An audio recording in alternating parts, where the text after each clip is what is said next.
Any leftover liquor, feel free to send to me.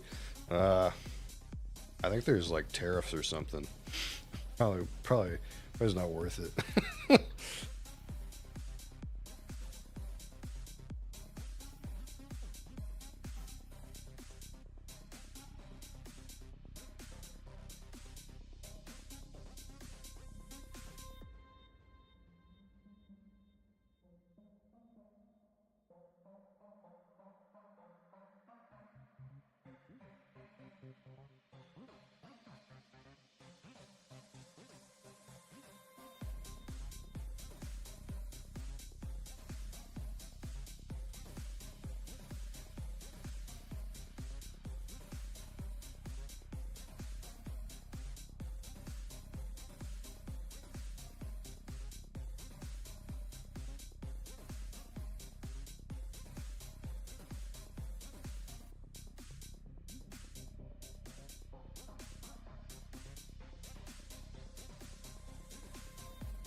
Getting ads for constipation relief? I mean, that's probably like right on though. They probably got you like right dialed in. Alcoholic? No, you, Tim.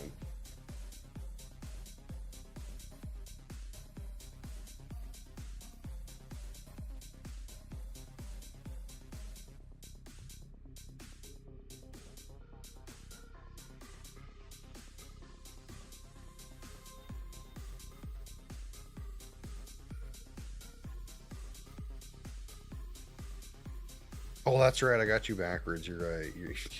You're diarrhea relief.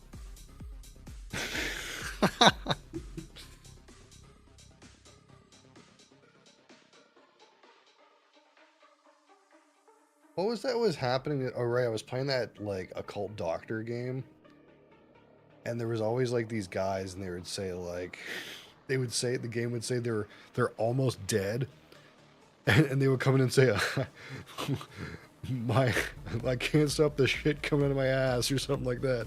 And so they're almost dead.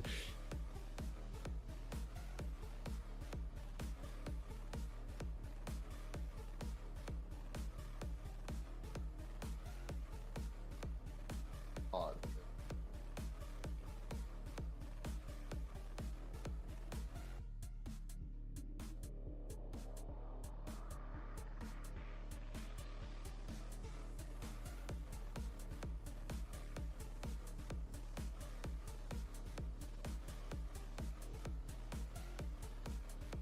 Apparently it's true many people shit themselves when they're about to die. Yeah, I could make sense, but I think these people were dying because they were shitting themselves, so that's a little different.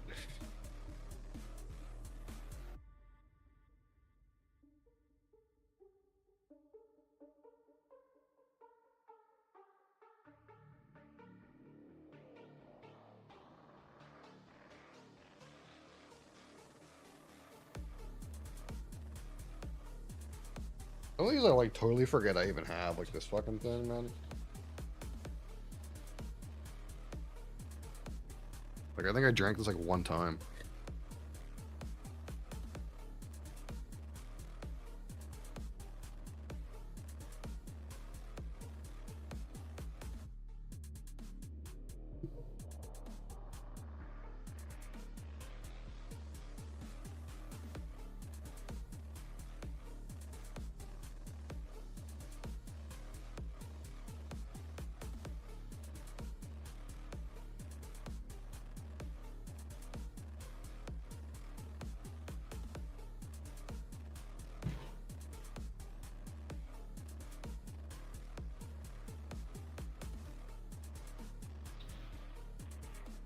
So, the first thing I gotta do is where that black cabinet is, I need to put that in the corner.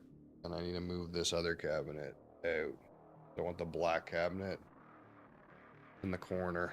So it's like, I have to take a lot of the shit out of that wooden one. See if I can kind of move it. And there's gonna be like, so much alcohol around. Common for people to experience bowel and bladder release, including pooping as muscles relax during the dying process. yeah, yeah, yeah. No, I'm well aware.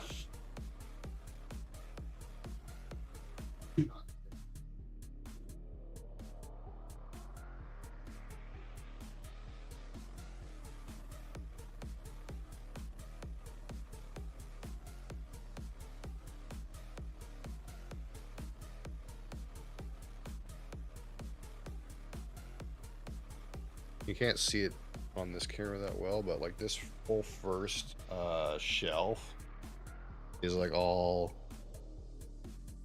Arkham Horror stuff, like Arkham Horror RPG stuff.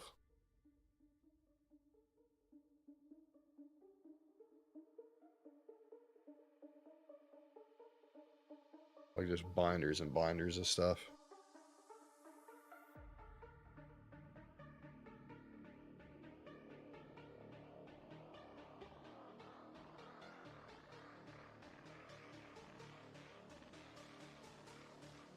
Wear this because South Park did an episode. That sounds exactly like the reason you would know.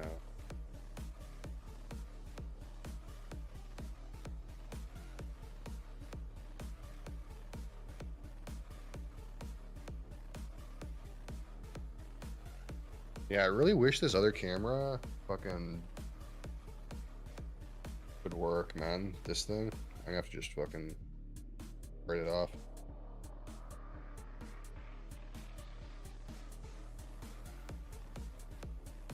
It's actually like pretty nice to be able to just like take this and move it around. But like, I need another one of these kinds of cameras, or really I need one that's works with these ones.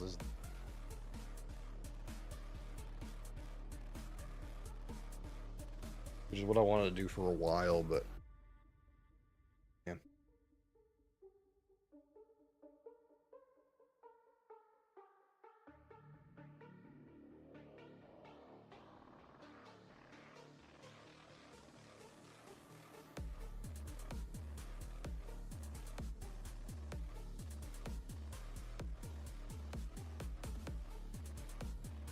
Bottles are in the chat.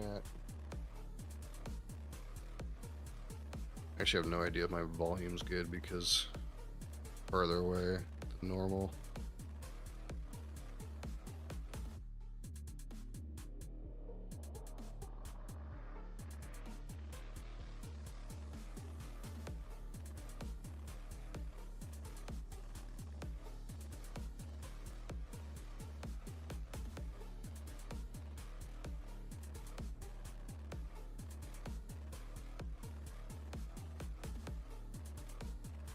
I just don't want to like change the cameras such that like it's gonna be a pain in the ass to fucking reset it up after I'm done. This is like the minimum amount of work I could do to make it like somewhat visible.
Thomas Beaumont, how's it going?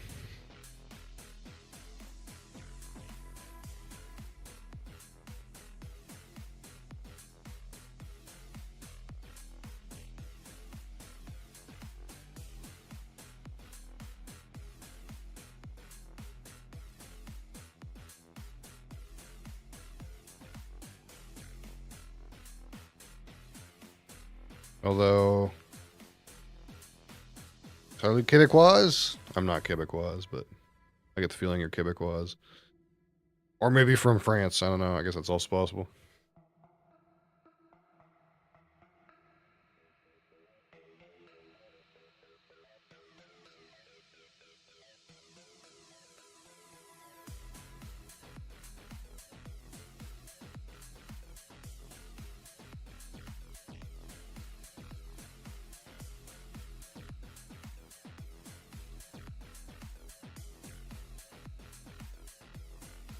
Beaumont, that's in Texas? That's this fellow's last name.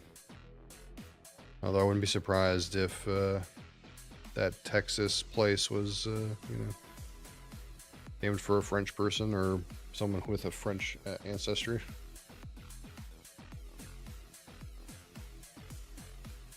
Beaumont would be like beautiful mountain in French or something like that.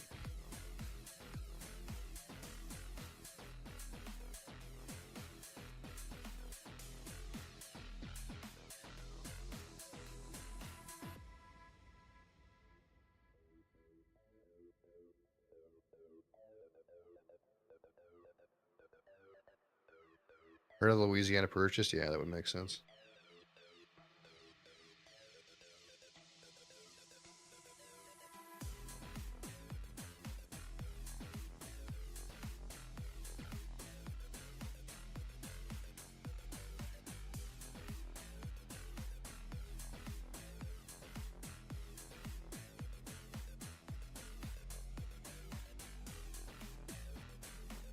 Alright, so right now the cabinet's empty. Well, not empty. It's empty except for the Arkham Horror RPG stuff. So I'm kind of hoping I can move it without taking the Arkham Horror RPG stuff out of it.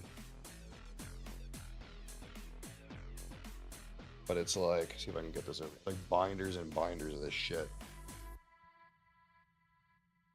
In case you guys ever want to play Arkham Horror, I got all this shit. Literally fucking all of it.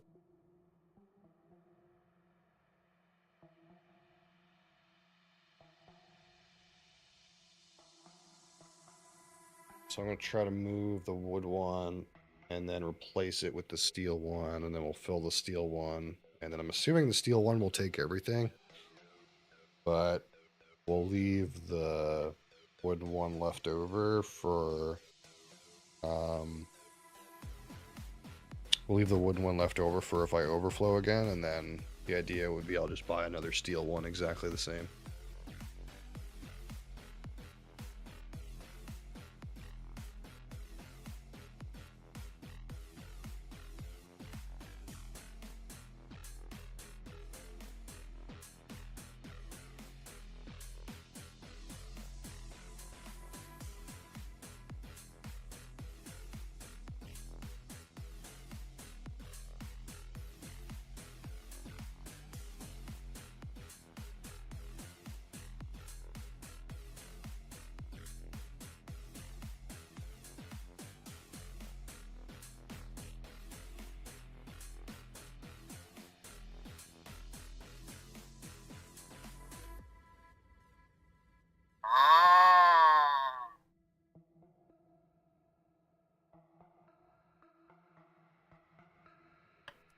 The mystic portal awaits.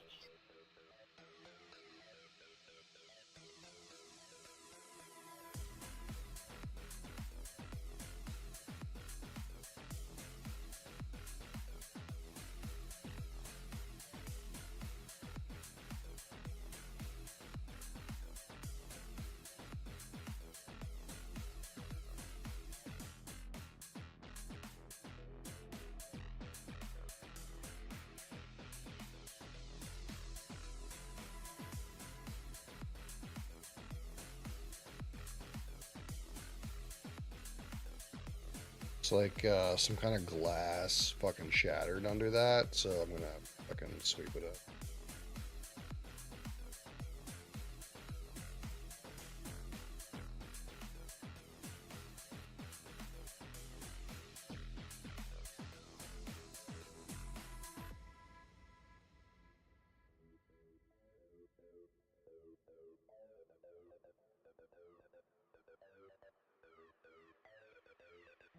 That thing's like been in that corner since we moved in. So at one point it just had like glasses and stuff on it. Hey, Taylor.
Yeah, you probably can't see all that much from up there, but like this place is full of bottles right now.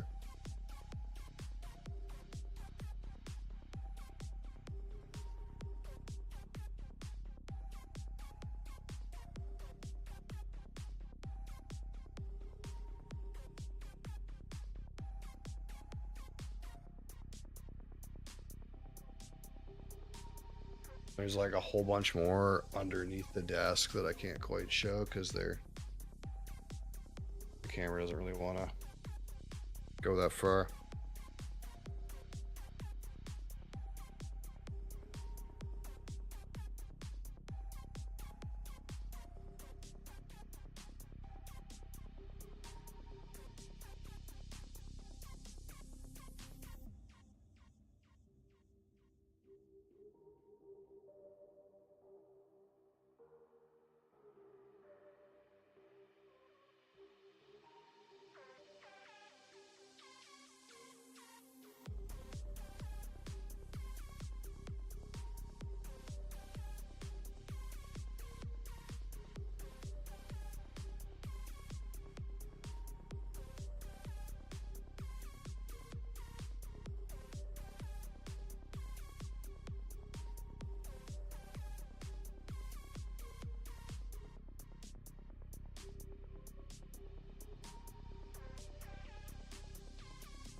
Yeah, so this thing does have a lock on it, but at this point it's not really of any consequence that it has a lock on it, but I guess in theory in the future if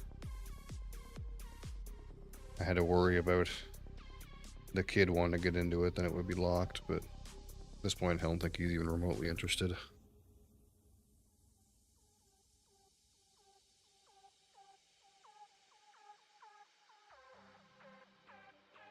But I guess it's future-proofed like that.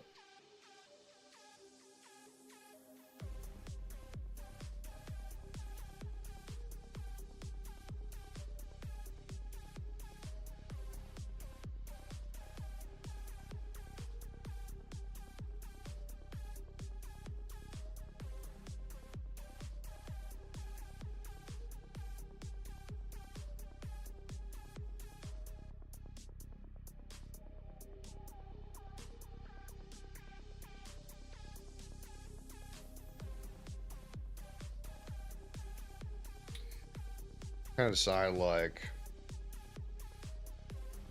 what should go where, but I get the feeling I'll just put, well, I'll just put bourbons on the top. Each shelf is made to hold 180 pounds, so I feel like that's like more than enough. Totally never got into the liquor cabinet as a teen. Yeah, never you.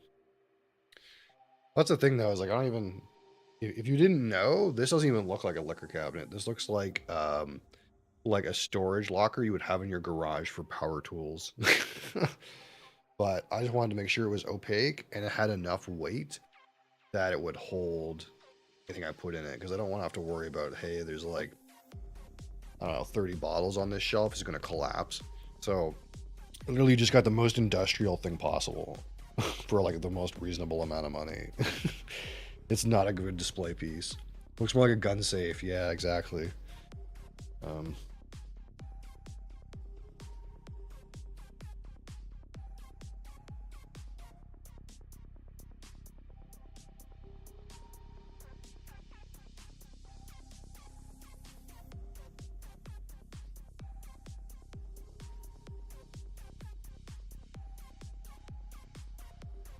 It's like very practical. I guess there's a world where maybe like, I don't know, if I moved somewhere and I wanted to like have a display of a huge collection, I would change the way I'm storing it. But right now, like, it's like just the most functional possible answer. The other thing too is like, obviously we've already talked about a bunch of times about how like UV rays damages whiskey, and we don't want to like, where I drink this stuff very slowly, I don't want any of it to be damaged. But at the same time, like glass, nice display cabinets are like way more expensive. But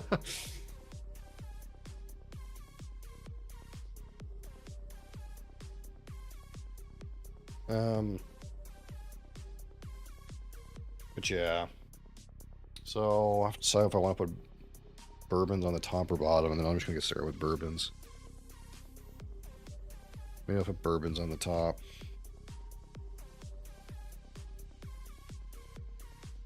At some point, like, there's something to be said for like trying to do it in some kind of like alphabetical order. Maybe I should be doing that now. Blow out my like list, you know.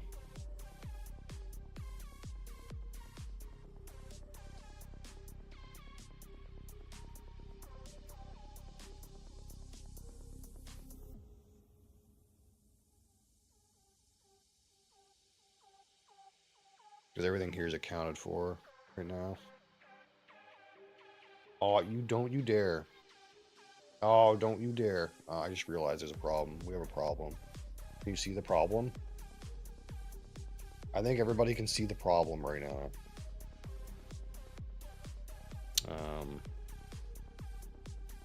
It wasn't a problem before because the bigger cabinet was unreachable, but that cabinet is not. And before, that cabinet had bottles on top of it, so they couldn't jump on it because it was, the bottles made it taller. But she can get up to the top now.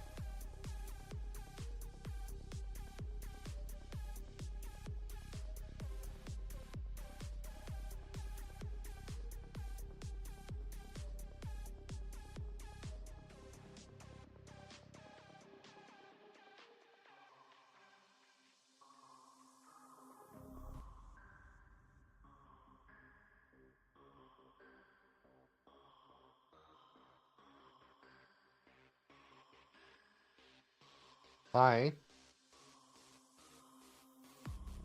Are you going to be a problem up there?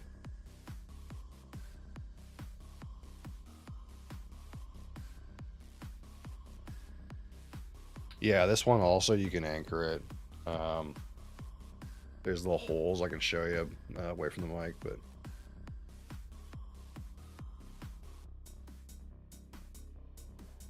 yeah, there's little holes there that will anchor to the wall. The problem with this particular, I mean, I could anchor it if I really wanted to, but there's molding that goes around the bottom of this room. I can't really show it to you, but it kind of like makes it a little bit awkward to anchor, but ultimately, like, we're not going to stay in this building forever. So.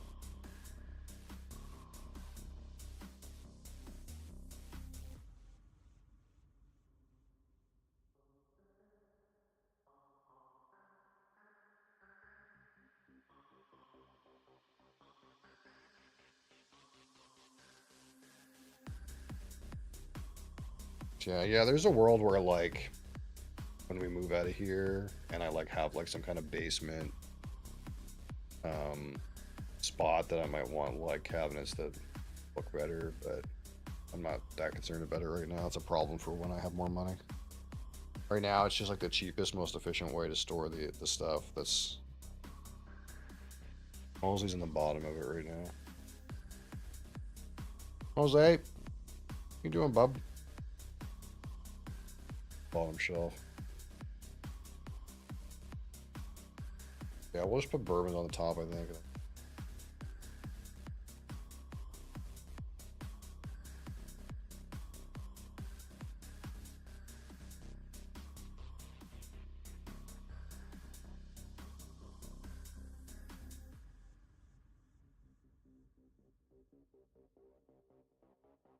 I gotta even do them in order.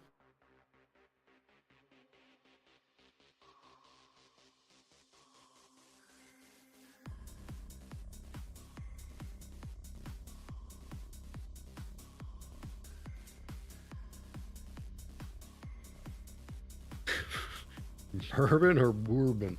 Yeah, you know, that's a, you know, that's a good question. You know, is this bourbon or is this Canadian whiskey?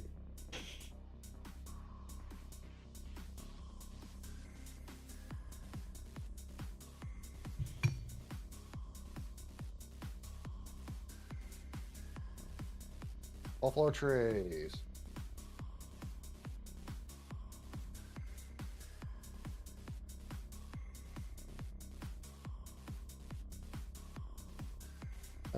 What's there? Oh, this is a good chance for you guys to see every single bottle, isn't it? I can show them all. Look at that. Bullet bourbon, barrel strength.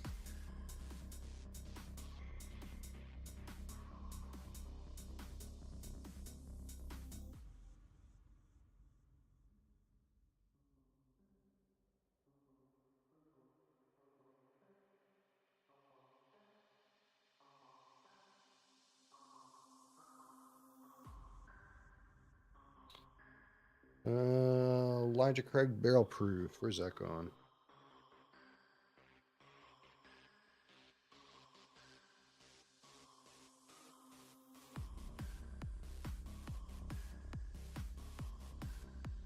Elijah Craig small batch. It was almost gone.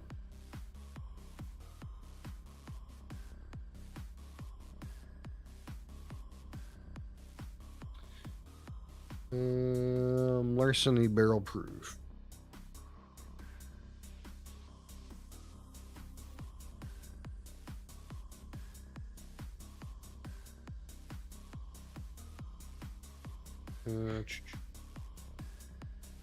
Maker's Mark 101.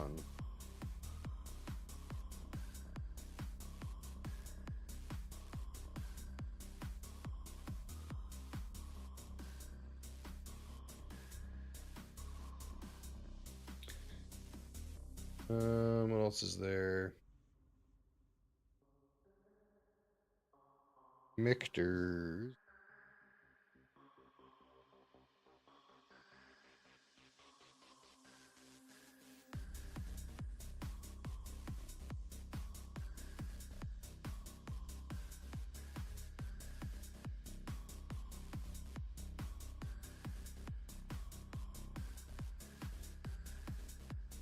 I can get like 5 in a row if I really cram it in there.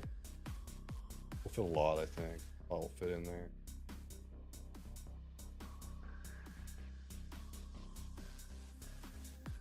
Oh, is my TikTok bricked again? Hold on. That's not. Okay. Good.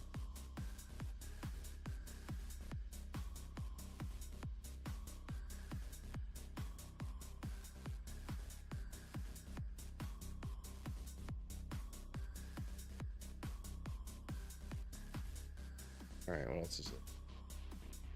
Fearless High Rye. I'll pump the volume just like a little bit.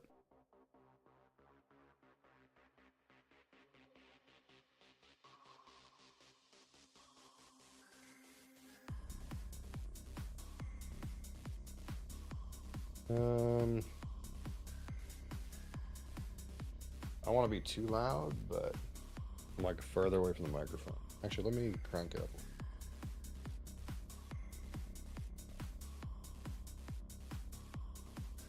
I guess there isn't any reason I couldn't have it here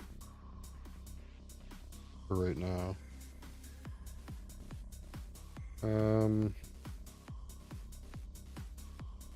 Rabbit Hole Cave Hill.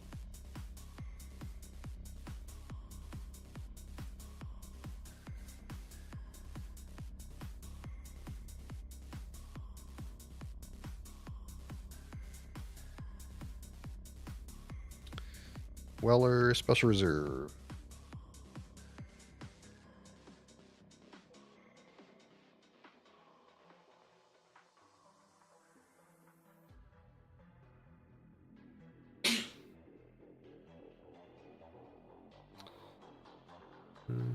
Wild Turkey.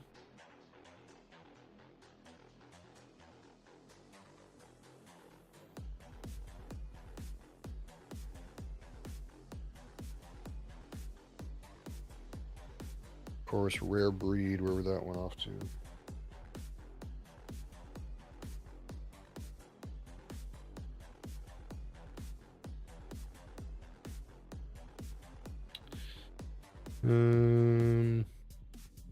Woodford Double Oaked.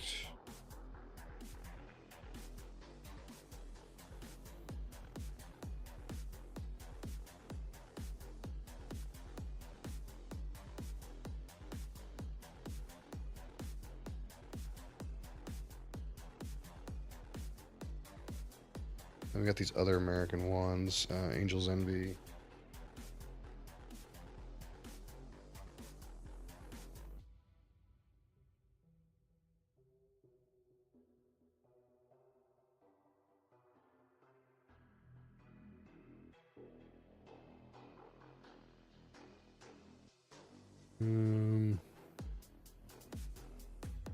Oh, McCarthy's.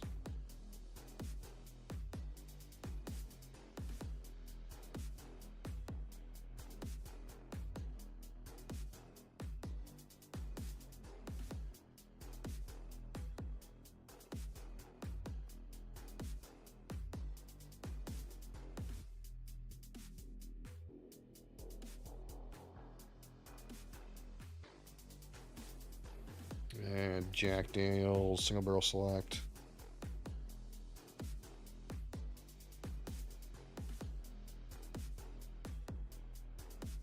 We have our bourbon infinity blend here.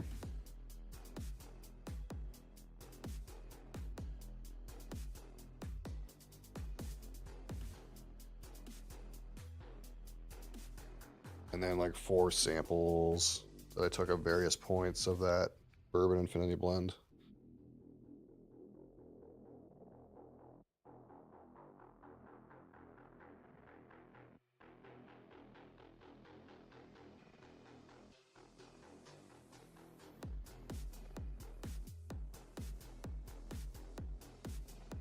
Okay, so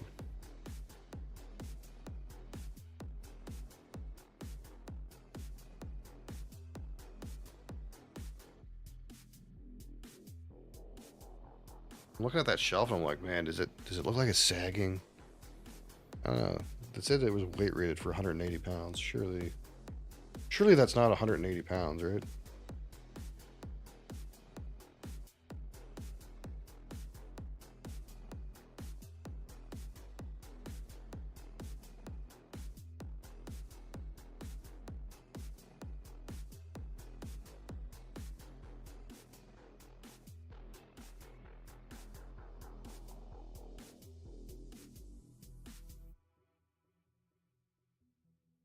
Only solution is to drink it all. Yeah. I guess the question is, do I want to put the scotch on the bottom? Because the scotch is the most. Maybe I'll put the Canadian whiskey on the bottom. Really, I probably should have put the scotch on the top. I probably should have went scotch, Canadian, bourbon, other shit. Because Irish is not even Irish and blended scotch is like not even gonna take up a shelf. A lot of the bourbons are like don't have a box. I guess that doesn't necessarily mean they have to go anywhere though. It's just like easier to get the ones like I guess I could take these all out of boxes if it's gonna be an opaque cabinet. In theory, I could just get rid of all these tubes, but I don't want to. Probably what it comes down to. Yeah, so maybe I'll just put the scotch next.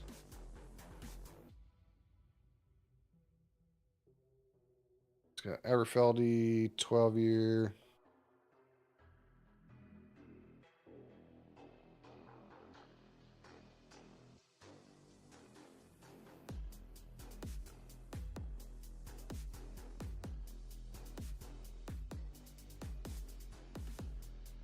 Oh, derp, here it is.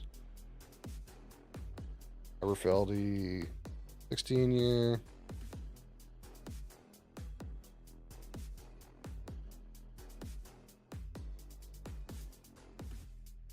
We have Aberfeldy 21, but it's unopened, so the unopened stuff I'm going to leave under the desk.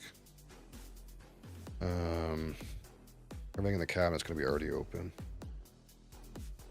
Deanston 9 brandy cask, that's this one.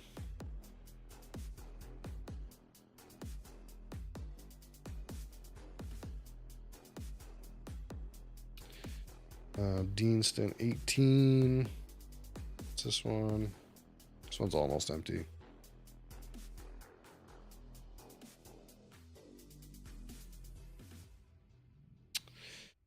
Glendronach 10, Glendronach 12. These are older Glendronach 12s.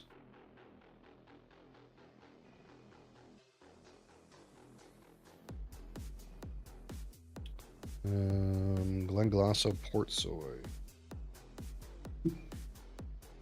This one.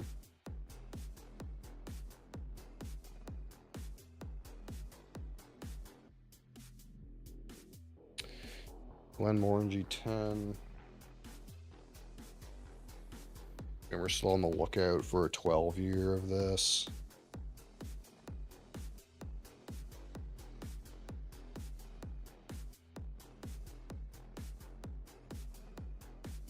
Any chance I can like make this better angle? Probably not. Probably as good as I can get without doing anything too crazy. Oban.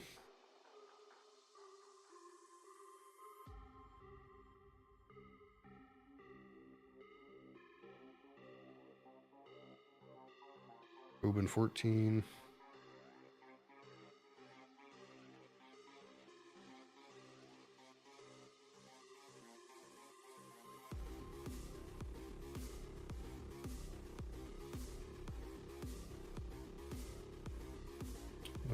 Old Pulteney 12.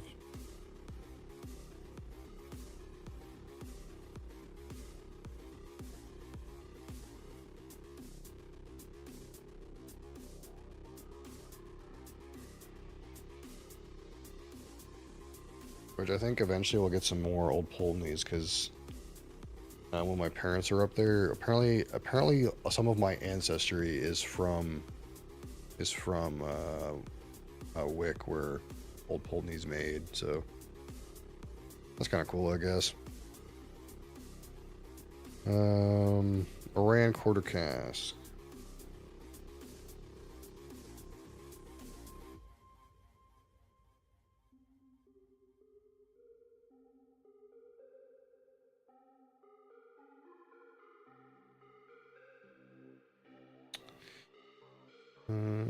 Highland Park, 12 years.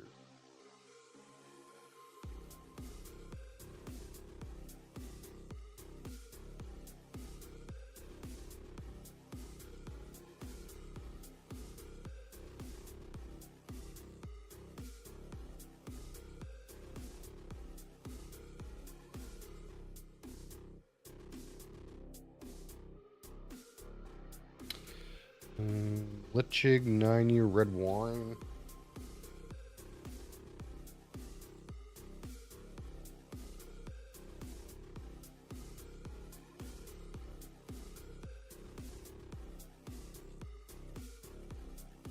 And Litchig, 10.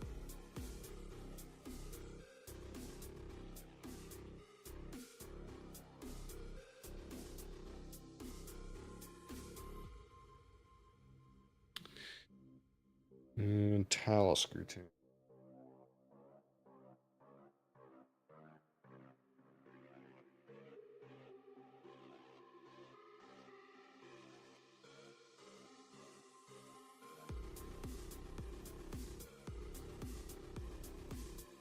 Hardbag, 5-year-old WBC.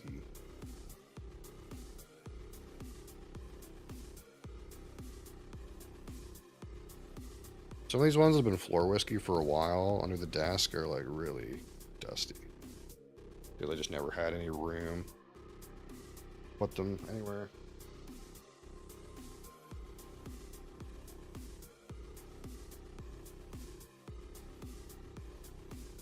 Although ordering them like this does mean that like once I get them all in there to add more, I'll have to like shift everything down. Which is maybe quite arduous, but it's okay. I'm anal enough for that. Ardbeg 10.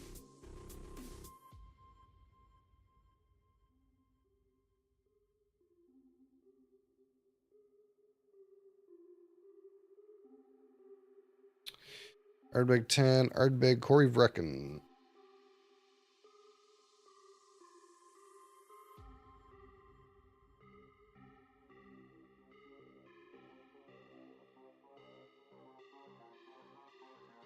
Can't even really tell that's a Corey Vrecken. Oh yeah, you can. There it is.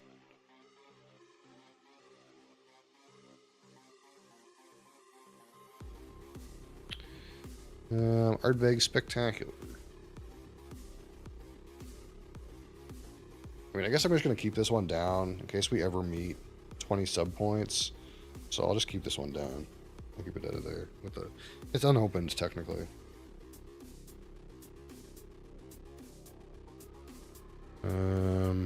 Ugdal. Ugdal? Oogie.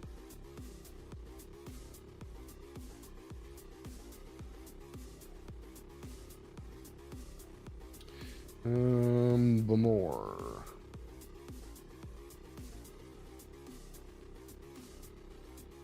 I'm looking at trying to get some of these older Bamore OBs. They're not very expensive, but it's kind of like, again, it's like one of those things where like this product doesn't really like inspire very much confidence. So I don't know if the 15 and 18 are that good, but we'll have to try them eventually.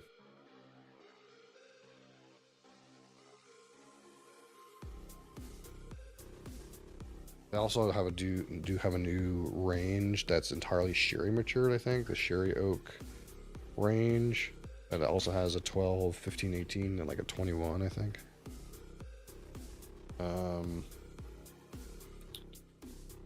Unahaven.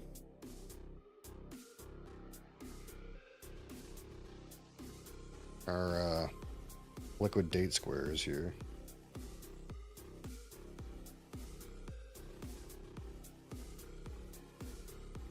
See, if I scrunch these in, I can probably get another row.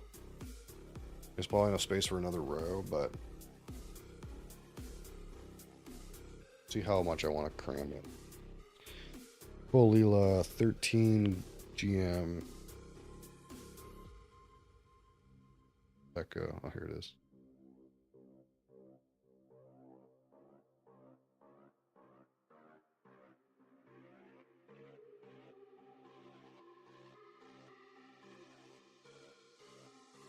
Hard thing though is if I cram it, it'll make it like a lot harder to get stuff out.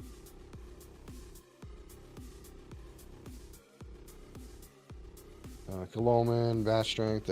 This one is like green screened out. I guess it's here.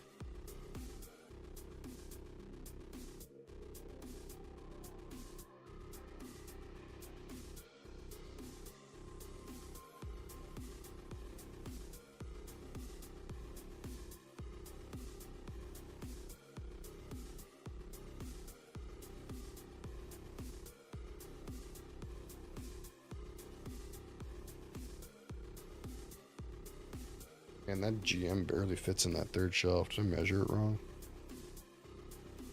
Can't tell. Lagavulin 8.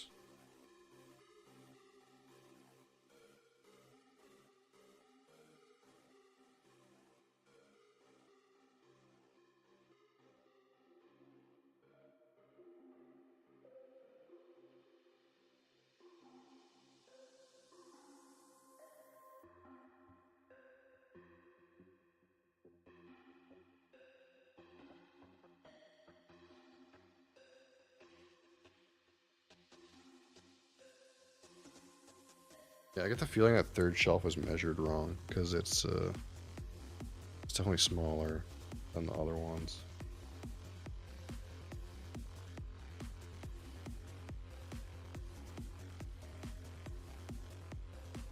Okay, that's not a big deal.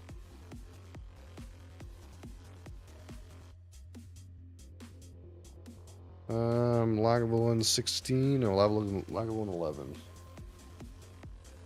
In particular, this is the Caribbean rum. Ron Swanson, Nick Offerman one.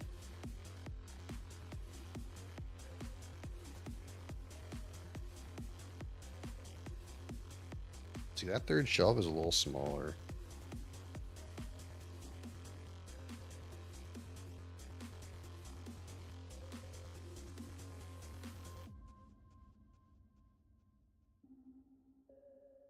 They fit, but they just fit barely.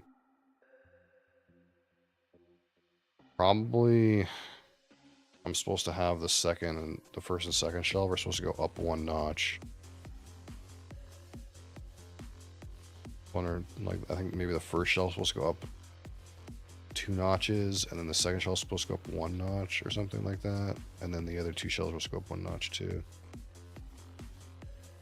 Clearly the top shelf is too tall, and the bottom 3 shelves are slightly too short. But it's only the very tallest bottles that are not that they don't fit, but you have to tilt them a little bit to get them in. How did I fuck that up?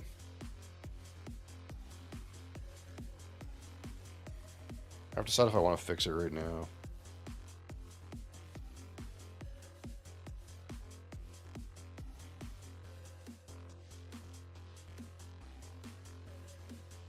Might be one of those situations where we just fix it next time we like reorganize everything. There isn't very many bottles that are that tall that it's a problem, I don't think.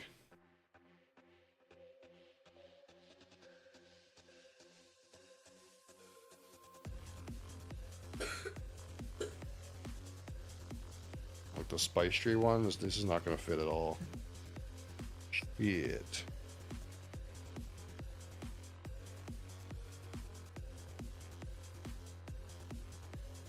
I think maybe I assumed the bourbons were going to be on the bottom, and that's why it's like that.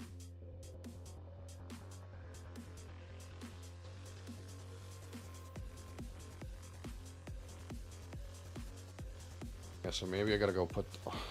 that's kind of annoying. Maybe I have to go put all the bourbons on the bottom.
I'll just adjust the shelf right now. What do I need to do? Put that one up 2, and that one up 2, and that one up 1. Oh, 2, 2, and 2, and 1. Doesn't increase that one.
Yeah, maybe it's just 1 on that shelf, 2 on the second shelf,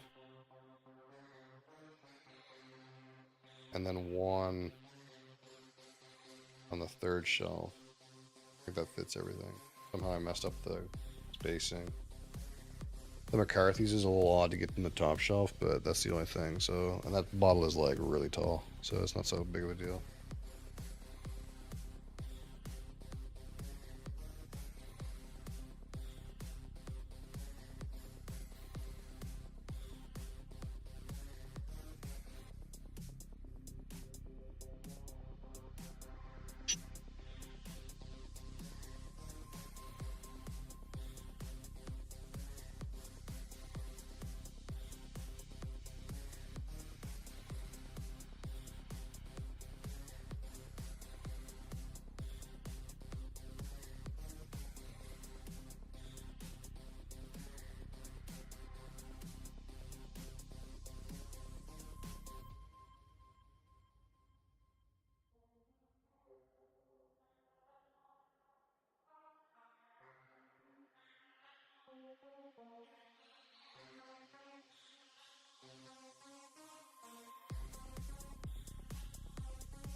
Oak and Grain, how's it going?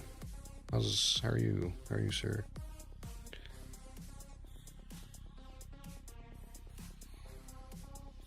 Yeah, I was considering getting rid of the tubes and stuff. The reason I have them all right now is before. I don't know if you're on vertical or horizontal, but if you're on vertical. The stream's also available on horizontal. You can see a little bit more, but this open area here, that was all Scotch tubes before on top of this wooden one. So the way I had it before, everything that was doesn't like bourbon and Canadian whiskeys and stuff like that that doesn't come in a tube. That was all inside the wooden cabinet. And all of the like Scotch and stuff that had tubes that like would protect it from UV was on top of the cabinet, so I still have them all. But yeah, I did consider like getting rid of them, but for now I'm just gonna keep them for the moment. But yeah, it would free up some more space, that is for sure. But yeah, no, thanks for popping in. I'm available on YouTube in vertical, horizontal, and Twitch TV, and I kind of do like these live kind of broadcasts like every weekday in the mornings. I work overnight, so I do all my kind of like media stuff in the mornings. But yeah, that cabinet was over full, so we got this one, which is quite a bit bigger. So I have to like reorganize all the stuff into that one. But yeah, I'm not like 100% sure how I want to do it yet. But at this point, like, I got like a whole bunch of whiskey that's like on the floor under the desk that you can't see, and it's like stuff I didn't have any room for, so I had to like, I have to like at least get it off the floor, and then.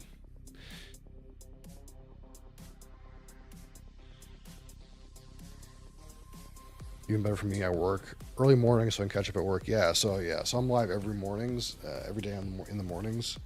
I do about 3 hours of video games, and I do like 1 hour of spirits related content. So the stuff that you've seen on the YouTube channel is all like clipped from my live stuff on Twitch.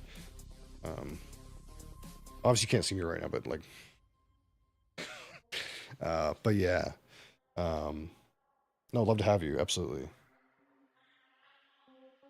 You're in Ontario, right? I think you're in Ontario. But yeah, we just have to get the floor whiskey off the floor. So that's the priority right now, and then we'll worry about that later. But yeah, like my top priority has always been like I drink through this stuff like so slowly that making sure the liquid doesn't get like damaged from UV rays, because one of the things like you don't see, but like right like right there, like right in this direction that the camera never shows, there's a large double door that goes out to a balcony, and it's frequently there's light coming in through there. So yeah, I know, bud. I'm talking to the people on the internet. So like making sure that light doesn't damage the spirits is like always been the most important thing to me. So it's like I always keep all the tubes, and why I obviously chose like an opaque cabinet. But yeah, I'd like to. I mean, there might be a world where I take all the stuff out of boxes too. But part of it too though is like the idea that like if I show it on camera, I kind of want to have like the box that it comes in to kind of show the product somewhat. So that's part of the reason too. I think the door may help with that. Yeah. I mean, obviously, it's opaque for a reason. I did pick an opaque one for a reason, but yeah, there's just more considerations. But it would save a lot of space, and probably would look better like when you open it for sure. But for right now, we're kind of like at least getting the stuff off the floor, because I had like 30 bottles of random stuff on the floor. And of course, like I fucked up the shelving a little bit, so I have to like redo this whole second shelf pegging right now, which is unfortunate.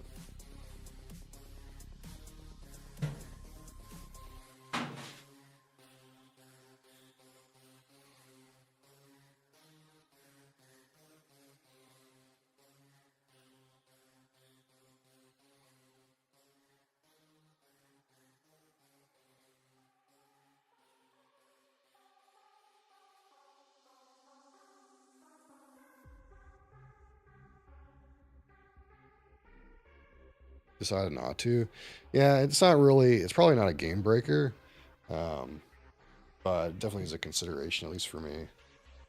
Um, I guess like when I do like fresh cracks, if I open something that I've never tried before, then I guess you get the box. Then you might have some amount of a point where maybe when I do like a fresh crack, then there's a box, and then when I don't do a fresh crack, then there's no box.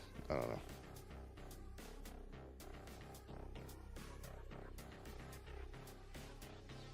Something about having a complete experience, you know?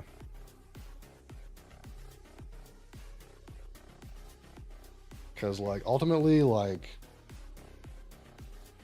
um, the reason I like don't have a whole bunch of YouTube stuff that's like highly edited is because YouTube is like doing very condensed, highly edited stuff is like maybe not my jam. I like live content. I like providing a live experience.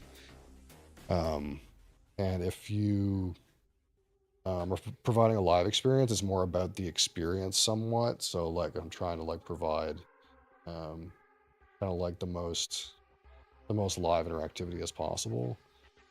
So having like things like a reveal from like a box is like maybe something that's worth has some value, but I haven't decided yet. But yeah.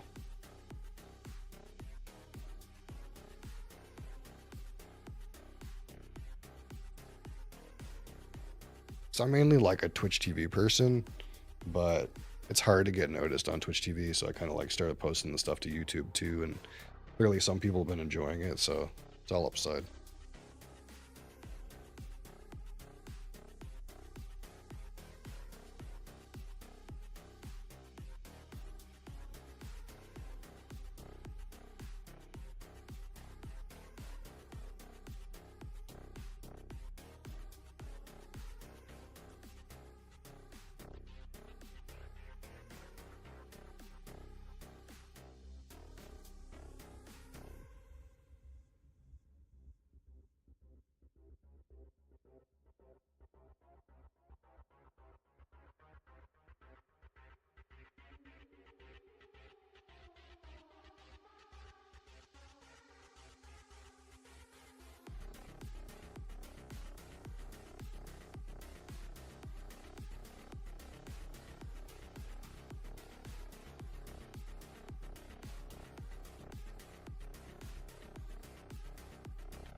Hard to record, edit them, etc. Yeah, that's the thing about it is like it's a lot of work. I used to do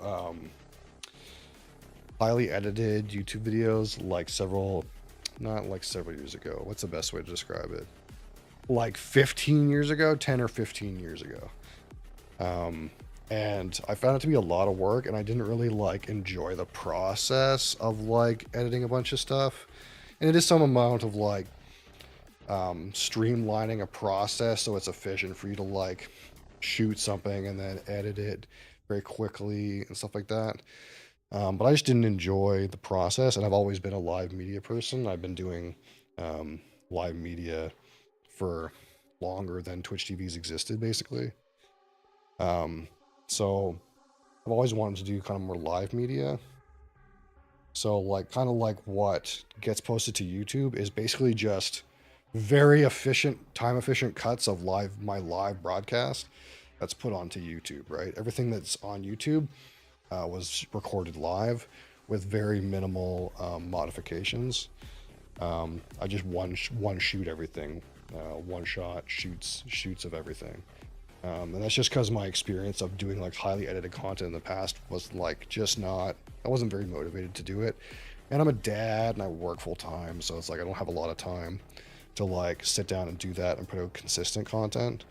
So I kind of just focus on kind of providing a live experience, and then what I feel is like worth posting to YouTube. I kind of do. I do know that a lot of the stuff I put out is like maybe like slightly too long. It's like 25 to 40 minutes, a lot of it, because a lot of it is like long form, and I'm talking to people in chat like I am right now, right? And that's kind of like what more makes it much easier. I just do one take, minimal editing. Yeah, exactly.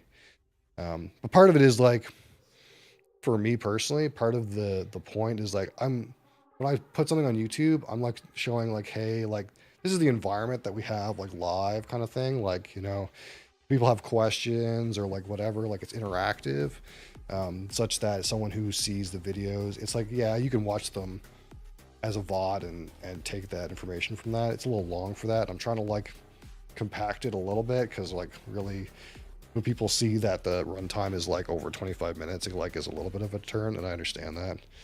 But part of it is just like, showcasing the atmosphere that I do live, where it's like interactive, and we're having a conversation and talking about interesting things and exploring whiskey and etc. And that person might like want to like hang out live. That's kind of like the angle of it. But I do want to do some more like short form, more targeted YouTube stuff. But a lot of it is I'm just so fucking busy that like getting around to like doing more than what I already do is a little bit of work. Like I bought this cabinet like, I don't know, like a month ago, and I didn't get it built till 2 weeks ago, and now I'm gonna get filled. So it's just a lot of constraints on my time, but I want to keep doing more, and just hopefully have people show up live and hang out live every day. That's kind of like the goal, for me anyway. But yeah, like, it's so much work to get into the guts of the editing software that I just want to do like the least amount of overhead as possible. But yeah, definitely like, my target for YouTube would be more people who are interested in like long form, or like kind of like drink along kind of idea, where like, hey, you're having the same dram as me, let's look at this together sort of thing, rather than like providing like really short form efficient information. But I kind of want to take that angle too, like maybe like I might want to do like of like really common popular OBEs, like for example this one, like Ben Romac 10, like just anything that's like readily available everywhere on the shelf, very common, like maybe do like a shorts form, like 45-second thing of just like, hey, this is what this is how I feel about it kind of thing. That way I could like kind of capture the best of both worlds, because at the end of the day, like vertical media, that's where everyone is right now, whether you like it or not. Some people will still consume long form horizontal media, but my broadcasts in vertical are like 5 or 10x more exposure than anything I do in horizontal.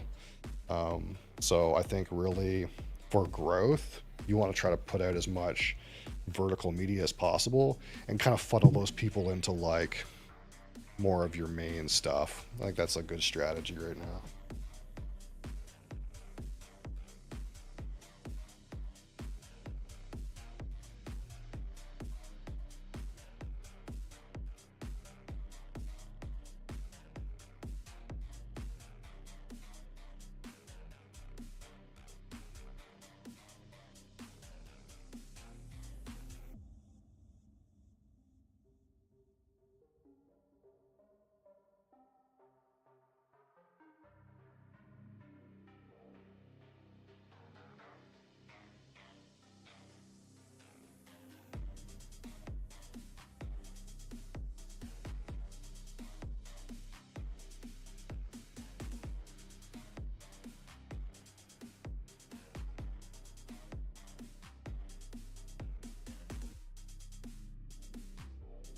Lecture on viewer acquisition. Yeah.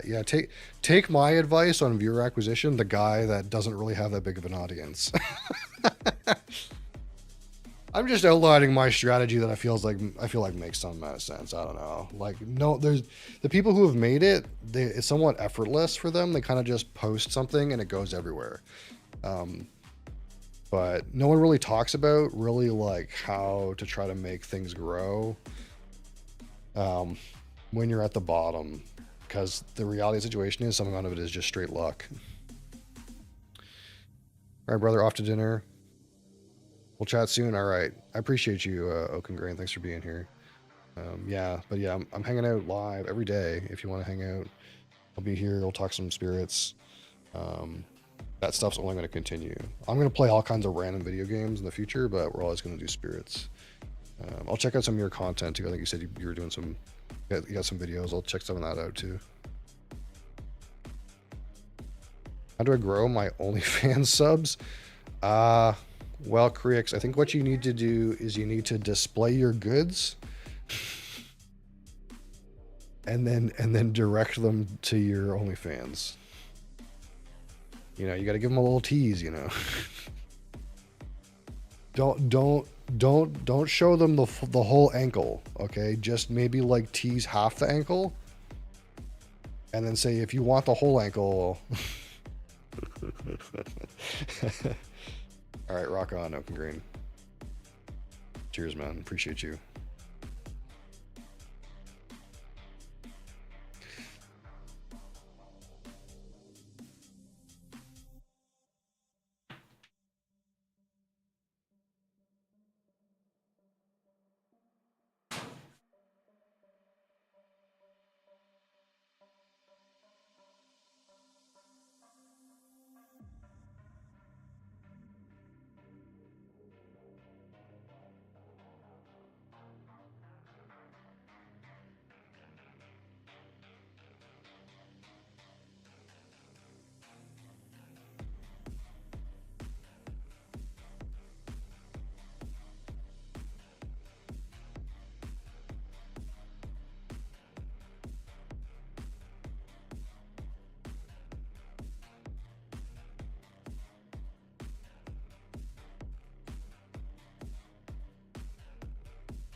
Feels like that, the way the shelves are,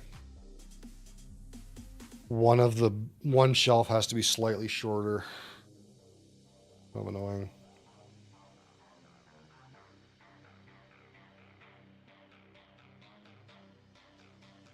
But what can you do, I guess?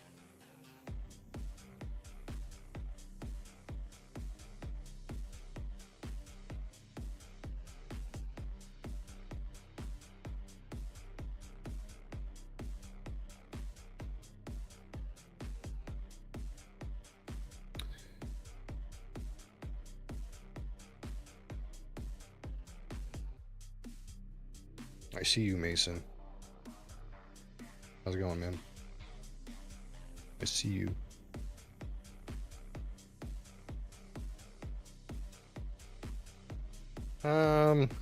Shit. Do I care which shelf is slightly shorter?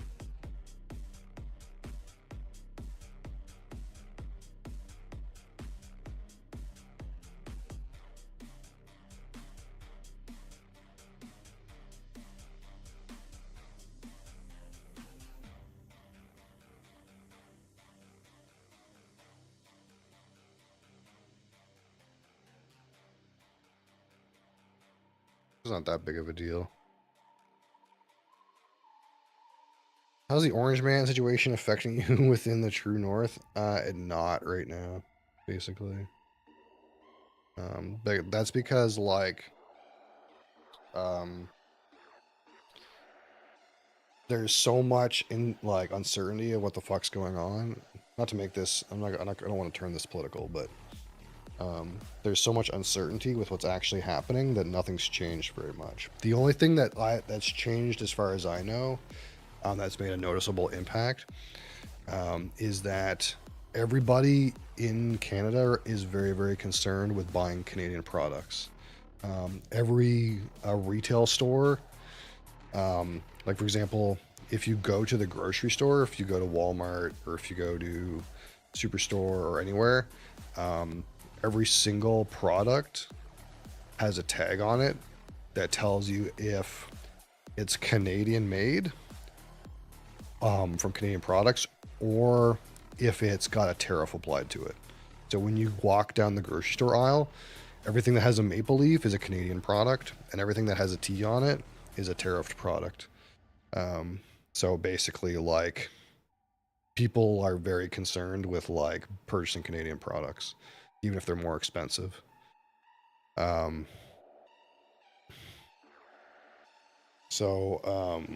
That's the only major difference as far as I can tell. But that's mostly because A, it's kind of a little early, and B, the situation changes. The situation changes so quickly that it, like, for example, steel tariffs got put on like 4 days ago. But first of all, it's only been 4 days. And also, at first he said it was going to be 50, and now it's 25. And now on April 2nd, they're going to do something completely different.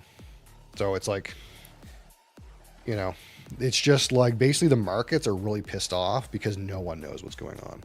And it hasn't really impacted us very much because it hasn't had enough time for it to like make any kind of impact. Like, for example, at first there was a 25% tariff on everything, but then later they're like, oh, it's a 25% tariff on things that are not CUSMA compliant. So like anything that is compliant with the free trade policy that Trump signed last time he was in office, none of that stuff is tariffed. So it's like, but that happened like a few days after the original tariffs got put on. So it's like nothing has been tariffed yet for long enough that no one can even tell like that anything's happened. It's basically just all that's happened is a bunch of uncertainty has plagued the market. That's basically all that's happened. And also Canadians are very pissed off and very concerned with buying Canadian products and boycotting American products. That's pretty much the only things that have happened. Oh, also you can't buy US liquor in Canada. Those are the three things that have happened. Which it seems like there's no downside, just everyone's very galvanized. and the market is very upset. I don't know. The most recent thing I read is basically that, so I don't know if you knew this, Nilo, but Doug Ford put a 25% surcharge on electricity from Ontario being sold to the States. And that pissed everyone off. Like, it pissed Donald Trump off really bad. So then he got really mad, and Doug Ford was really mad, and then Doug Ford went and like had some kind of meeting down there. And basically the results of the meeting, like there's no longer a surcharge on Ontario electricity anymore. He dropped it, and basically what he said is that based on the meeting, they had a 90-minute meeting, and half an hour of the meeting was them discussing the new discussing the strategy around the American tariff policy, and basically what Doug Ford said. He was like really optimistic about the situation, and pretty much what he said was they explained to us that tariffs are now just a global policy of the United States. It has nothing to do with Canada and Mexico. It was just some bullshit that Donald Trump was starting some shit like to just get things rolling. But at the end of the day, is tariffs are just a global policy of the United States. And on April 2nd, every single country in the world, especially ones that have tariffs against American products, are going to receive tariffs from the American government. And that after that has happened, after the U.S. tariffs the entire world on April 2nd, any country that the U.S. likes will then be in immediate discussions to mitigate or remove tariffs. So basically, my understanding of the situation is the administration that's in Washington right now, their whole strategy with tariffs is they're going to tariff absolutely everybody who wants to access the American economy, and anyone who is a friend of the United States will get preferential treatment in removing or mitigating the tariffs. So basically, the way that Doug Ford's attitude has been, Doug Ford's kind of a hothead. If he's cool about it, to me, like what they told him in the meeting was basically that, hey, we're just going to get all these tariffs applied real quick, and then you and I we're going to sit down and talk about like getting Canada's shit removed because we're kind of friends. But the way that Donald Trump like started this whole situation was like really bad PR.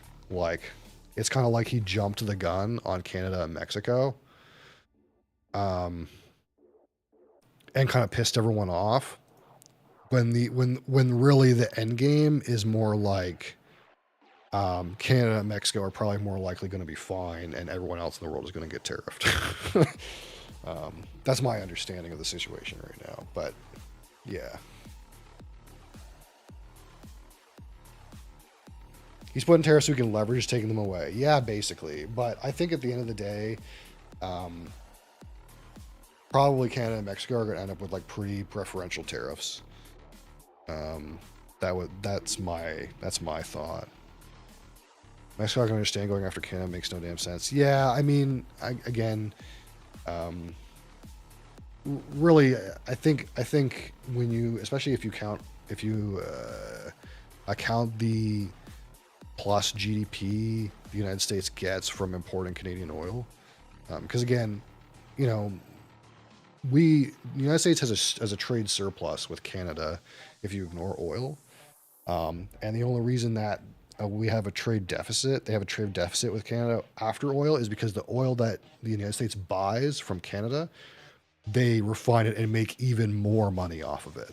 They actually are plus money buying, entering a trade deficit with Canadian oil.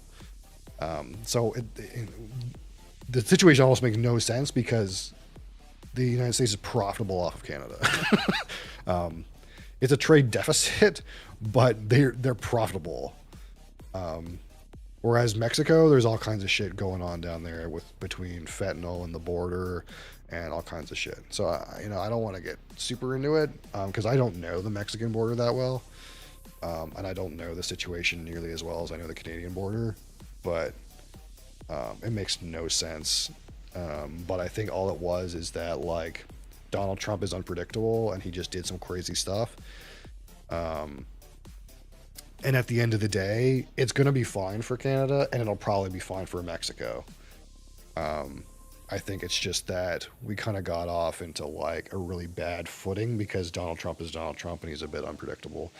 And the way that like, I think really ultimately what was supposed to happen is global tariffs were supposed to be applied on April 2nd and no tariffs were supposed to be applied before then. And then negotiations were going to end up happening with like very cooperative countries. But what ended up happening is Donald Trump had in his mind he was going to do tariffs on the whole world. So his strategy was we're just going to do tariffs for everything. And as soon as like he wanted to address fentanyl, he just said we're just doing tariffs right now. And he didn't really kind of like consider the impact that had. Because it just looks like you're attacking Canada and Mexico specifically and nobody else. which it just doesn't make any fucking sense. So I think all it is he jumped the gun and everything will be fine in the end. But he did a really good job of pissing off his neighbors, like a really good job. Like I've never seen American sentiment so low in Canada before, and I've never seen patriotic sentiment like so high in Canada before. Like it's actually crazy. Like in my whole life, I don't think I've ever seen patriotic Canadian sentiment as high as it is right now. Like especially in like the idea that we're not Americans. Like people are very clear that like we're not Americans, and it's mostly because of that 51st state shit. Which again, I think that 51st state shit is like some Donald Trump, crooked Hillary Clinton style like negging. I really think that all it is a bunch of words, but it did a really good job of pissing off everyone north of the border.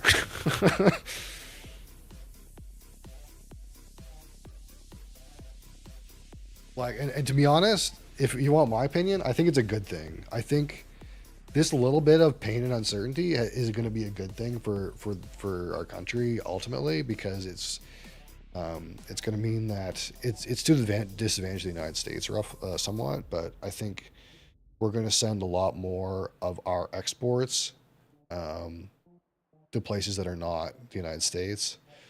And for years, we've been trying to get oil exports to places that aren't the U.S. because we export a shit ton to the U.S., but we very easily could be exporting to Europe and to Asia. But with the government that it's been for the past 10 years, they were so like environmentally conscious that they just never wanted to build any pipelines and never wanted to advance the oil sector. And I think that this is going to provoke the next government, whether it's Mark Carney or Pierre Poilievre, to get moving on projects that are going to bring our oil to the world. And I think it's only going to be upside for Canada after this like kind of turbulent period. Like I'd like to, honestly, there's no reason why we couldn't end up like Norway, where we're rich as fuck because we have so much oil and we're sending it to the world, because that's what Norway does, and they're like one of the only countries that has that's like not in debt. Like they have like no debt. That's just because they know that oil is their country's economy and they fucking take advantage of it as much as possible.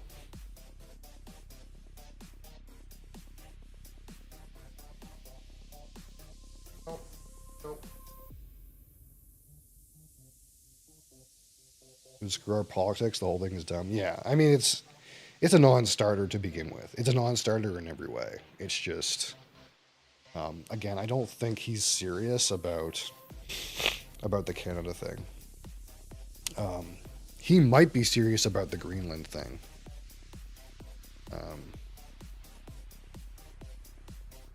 They cancel Keystone? Yeah, the stupid thing about Keystone is we were ready to build Keystone. We wanted to have Keystone.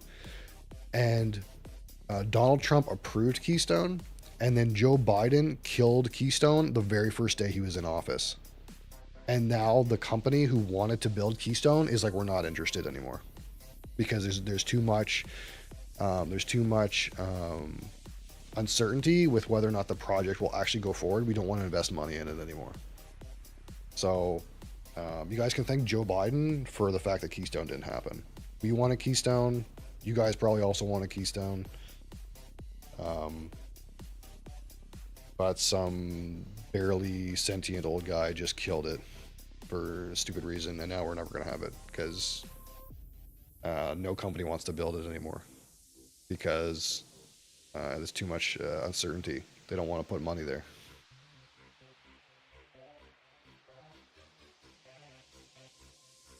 Because it takes so much money to plan to build it. Like, and then it doesn't get built because some president, like, you know, by the time they could get halfway done, and then the next president could be a Democrat, and he'll just fucking write the project off again. Like, you know, they don't want to fucking be bothered, right?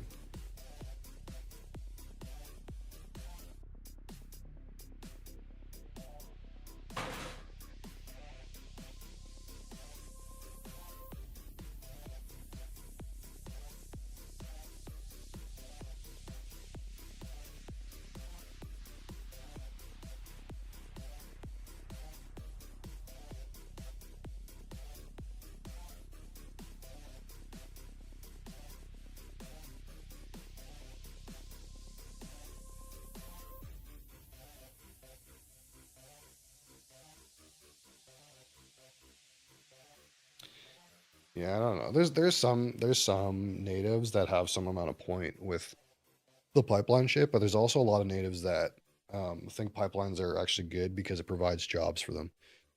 So I don't know. It's definitely a hard thing where like I kind of get the environmental position of indigenous peoples, um, because it's like one in one with their religion in some way. I'm not like an expert, but I know it's like very important. And you can't like it's kind of like, you know, you're not gonna like blow up you know, uh you're not gonna put a pipeline through Jerusalem, like if that makes any sense, right? Um but at the same time, I think a lot of uh, natives, especially in Canada, are like very interested in like um, propping themselves up on their own 2 feet and not being like beholden to handouts. And pipelines, especially for Alberta tribes, are probably a great way to provide them with their own money and their own economic standings. But I don't know the intricacies of the situation, so I can't really like have an opinion. I just think that probably whatever the issues are there, like, there's a resolution.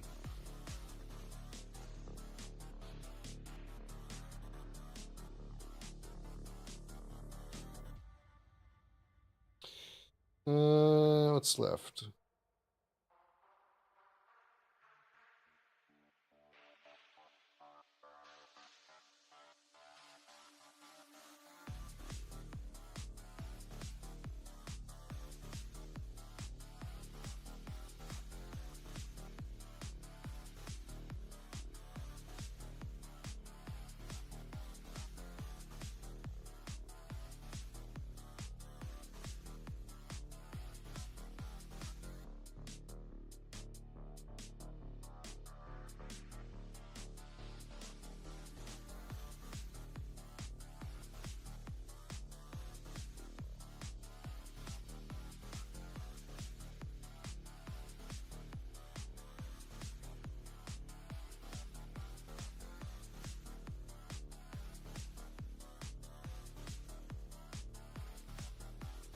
I think it always like frustrates me. I think about like oil and emissions, especially in this country, is like just the fact that um, we have a high standard for the energy that we produce, and it's very like clean by comparison to like energy you get in some other places of the world.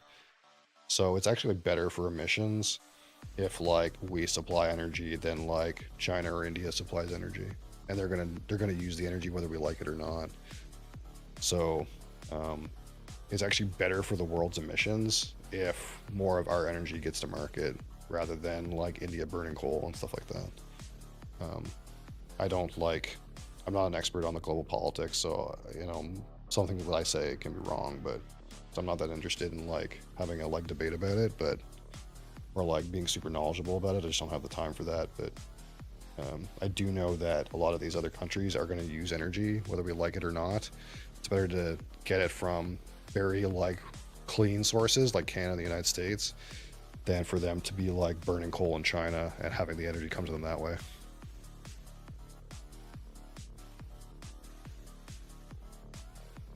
Yeah, yeah, that's something to do with it too. That does help, yeah.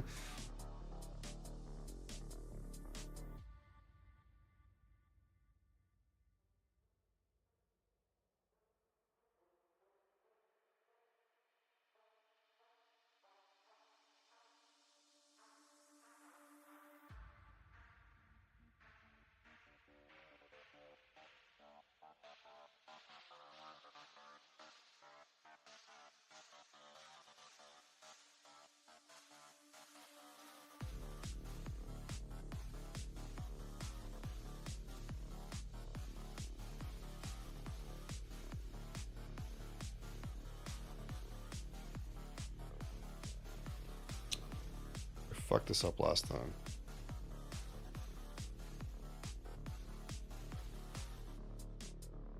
The reason I put the Brunahaven in front, that doesn't make any sense.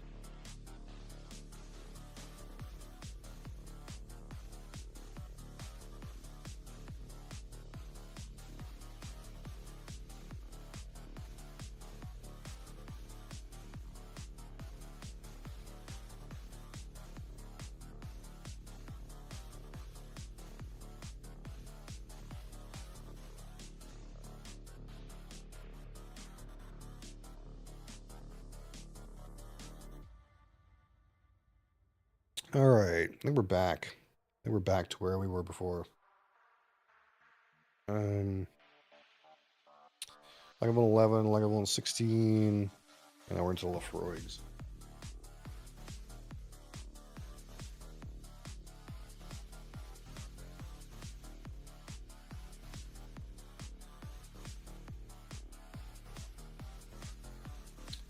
Lefroy Carchus.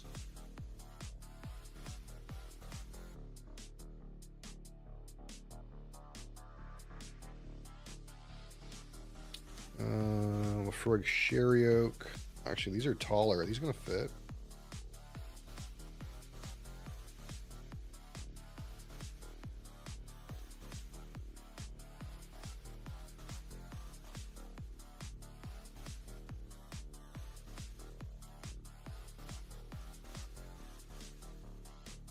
Yeah, it's not a great shelf to be slightly smaller. It should be the next one probably, but we'll just have to do a better job next time, I think. Oak Select.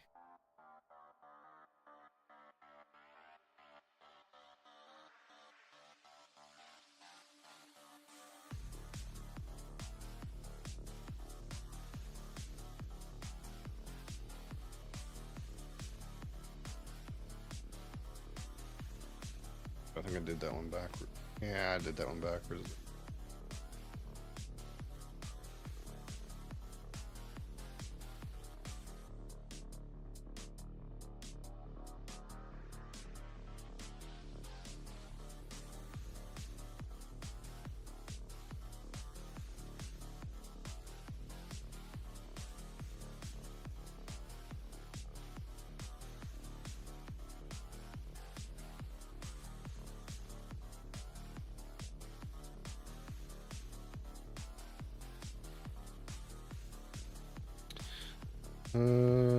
Quarter cask.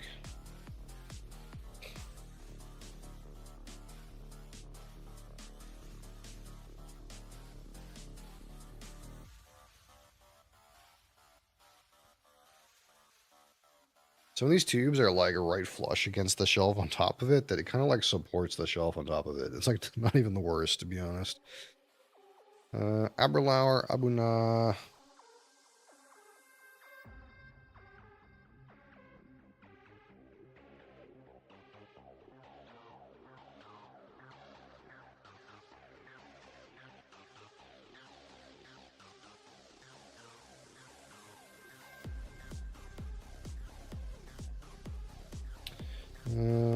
Benromac 10.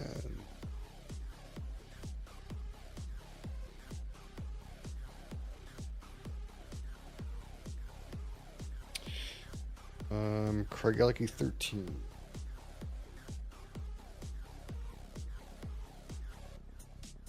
That looks like so pale.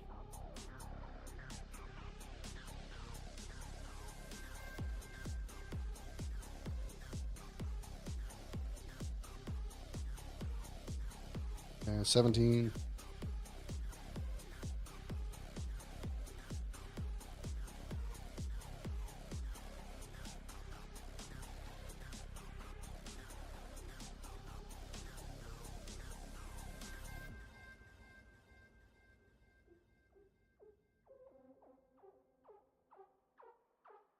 That Abuna tube is so fat, it won't take as many bottles.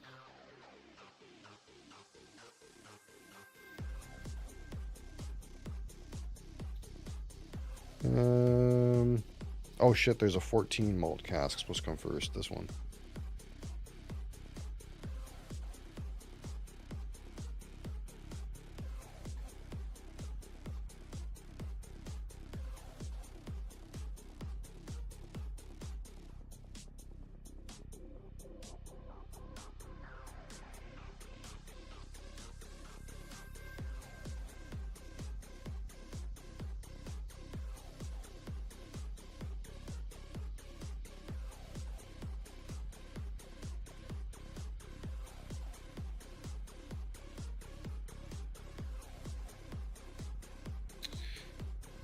Glenallachie 10 cask strength.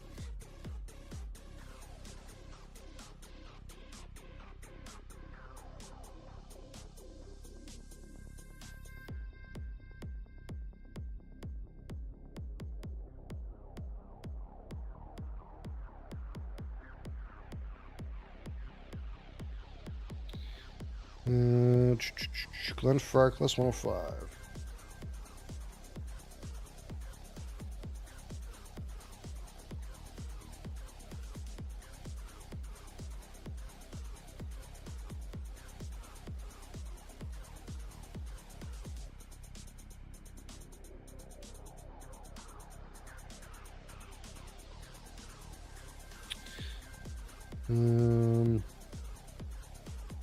Glenfiddich 12.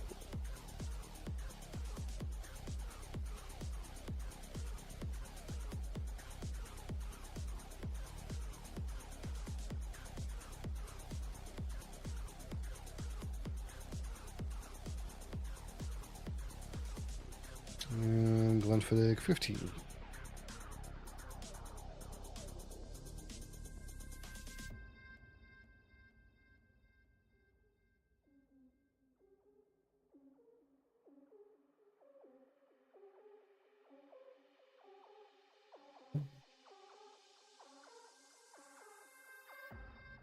Yeah, that one shelf's not optimal for these tubes. And Glenfiddich Project 20.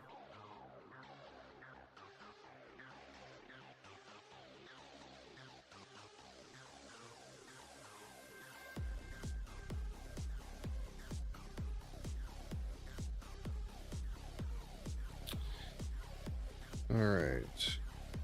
That's all the single malts. All right, so blends got Big Smoke 50.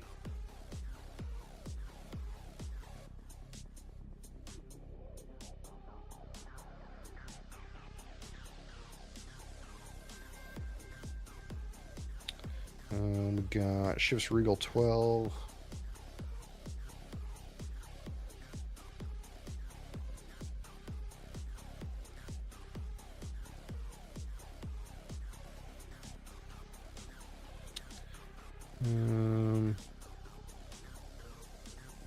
Get those Compass Box ones.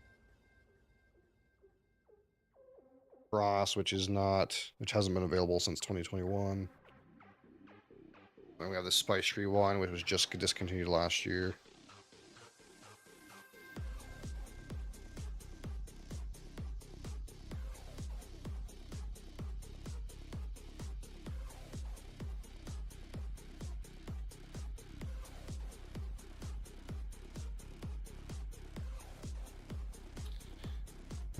Johnny Walker Black.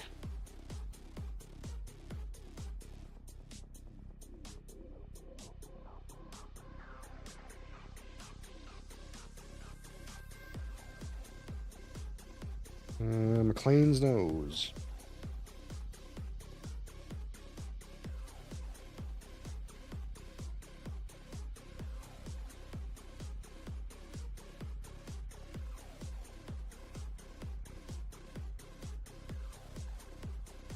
Alright, so Irish now. Bushmills 10.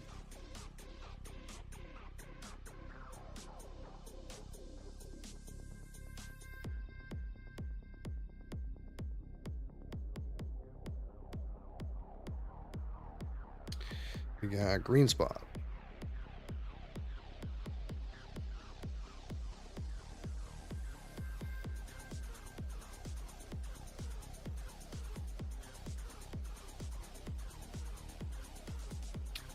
Jameson Black Barrel.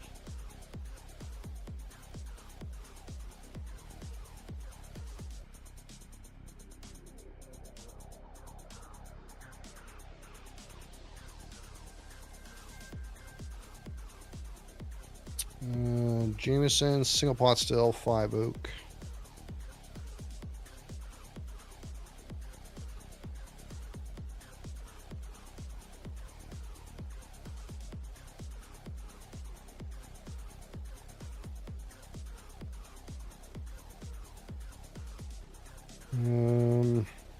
Redbreast 12.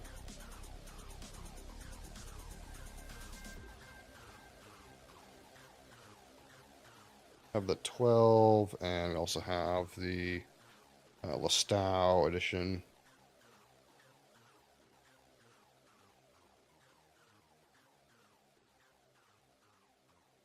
The Sexton, everyone's favorite. Coolest bottle, worst whiskey.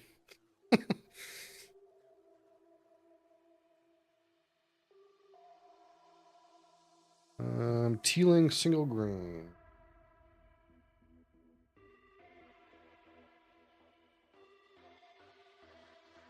This is the single grain Cabernet Sauvignon.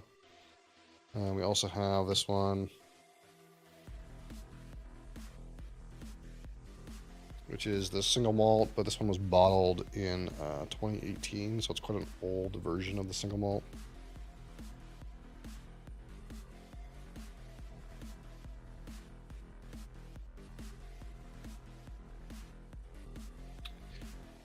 Raiders Tears Double Oak. Probably the biggest bottle, the tallest bottle that I have. I don't know if this will fit.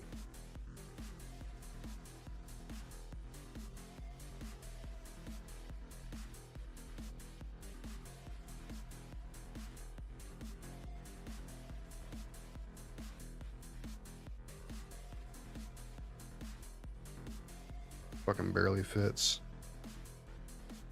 Wow. It really was upset over MFer. That's what it was upset about. MFer. Fucking auto mod. I'm gonna have to reduce the strength of the auto mod. I feel like it's regularly modding things that I don't give a fuck about. How do I do that? Moderation. Auto mod rule set. See, the stupid part is it's got no filtering or low filtering on most things.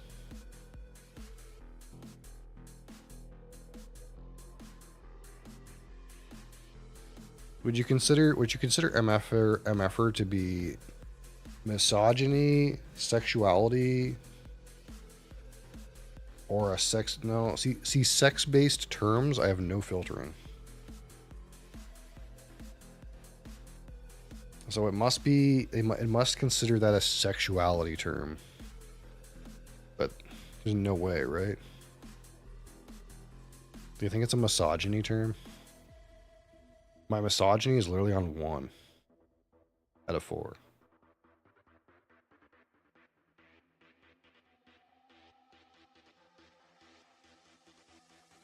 The only things that I have high censoring on are, yeah, I don't know. Like, the way my censoring is, the only things that have, like, most of them are set on no filtering. The only things that have filtering on them are race, ethnicity, or religion-based comments, which I thought that made sense to filter that shit. And sexuality, gender, or sex. But I don't think MFer would be considered a sexuality or like gender term, right? Or is it? So the only thing I can think of, the only things that are left are misogyny, disability. I guess I have aggression and bullying on 1 out of 4. Maybe we'll take aggression and bullying off. We'll just ban people if they're an asshole. Let's try that.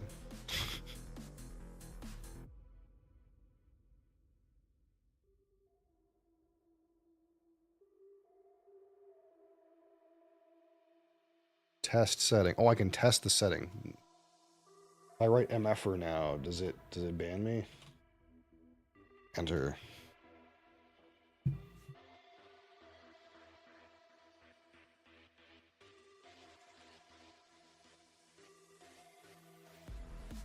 The selected auto-mod settings won't hold this message. Okay, so let's try this again.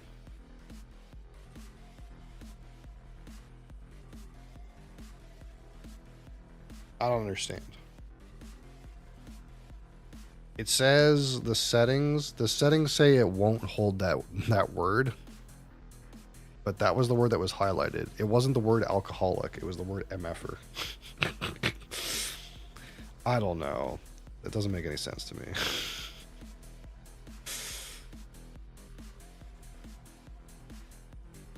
Hopefully it's better now. I don't know.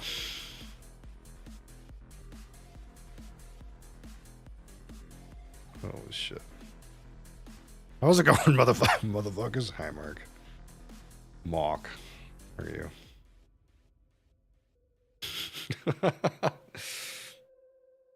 Holy shit.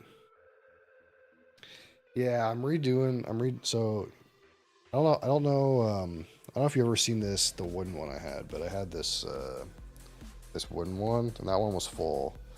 And I had like 30 bottles on the floor. So we got the big black one. It's all in your head. That what you're thinking, it's all in your head. We got the big black one. Um, so the thing is like it's actually probably gonna take all of the bottles. Like it might actually be full. Which means I can overflow into I can overflow back into the wooden one. But I could also take all the scotch out of the tubes. That's the other thing. I'm trying to decide if I should do that instead. Because obviously this is an opaque one. So I don't have to worry about the windows that are right here, the large double door windows, like hitting all the bottles with UV. Because it's going to be in an opaque cabinet. So maybe I can just get rid of all the tubes and stuff, and that would save a bunch of space. But I haven't decided if I want to do that yet or not. But as it is right now, I'll probably fill that whole cabinet. Like that cabinet will be 100% full, but everything will be off the floor. And then I guess the rest of the overfill can go back into the fucking wooden one. And then eventually I'll have to buy another one of these black ones. Where are we? Did this, we did bourbon. Oh, Canadian whiskey, our favorite.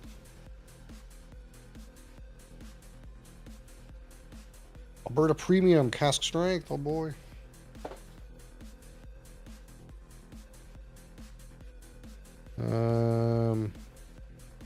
Oh yeah, our Bridgeland bourbon. That's right, Canadian bourbon.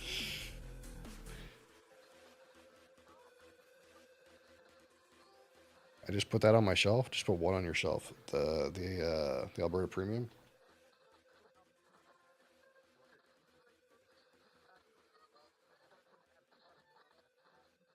Yeah, Alberta Premium cask strength is really good. It's a really good rye. Um, the unfortunate part is I don't know if anything else they make is actually worth drinking. uh, there is um, there is a 10-year, not 10-year. There is a 20-year-old Alberta Premium limited release that comes around once in a while. It's like a 20-year-old Alberta Premium, but it's 40% alcohol, so I don't know if that's really any good.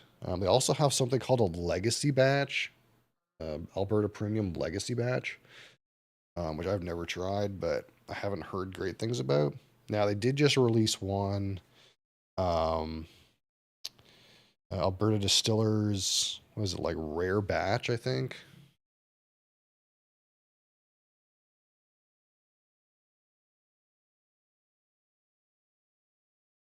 Yeah, Alberta Distillers rare batch, which is 100 proof, 23-year-old rye whiskey. Um, it's 150 Canadian, pretty much everywhere you look. Um, I had a chance to buy one, but I didn't buy it in November when I seen it at the whiskey festival. But there is actually still some bottles of it around, so I don't know if I should buy it or not. It's 23-year-old Alberta Premium, 100 proof. I don't know if that's worth like it's like it's 50% more expensive than the Alberta Premium cask strength. So, uh, yeah, exactly, right? Like the cask strength is cheaper and it's really good. So, I don't know, 23 year at 100 proof for 50% more money, maybe. That being said, I definitely need more like ryes in general. I have lots of Canadian rye whiskeys, but the reality is I'm really low on American rye whiskeys, and of course political climate is really not optimal. It's not optimal for this sort of purchase. Um, but I definitely need some more American rye whiskeys. I think we got a good amount of Canadians, but oh, of course, and the shittiest whiskey I think I own. Here it is, right here. Canadian Club 20-year-old limited edition. God, this thing sucks. Um,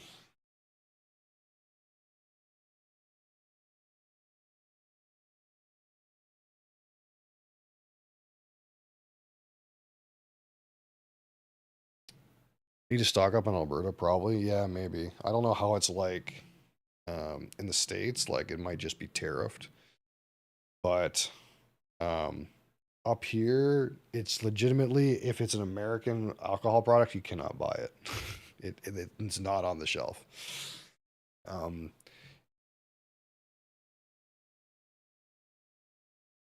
R&R, see, I think you mean the ones called Rich and Rare, right? Rich and Rare. I don't know if you can get that up here. RR to me means was it Royal Reserve, I think. Um, I suppose there's not like much down here. I could like point this at my face. I guess that shows a lot of my kitchen, but whatever. You can observe my microwave and board games. They smuggle in the dry villages in Alaska. Oh god. Um, See, I don't think they have that here.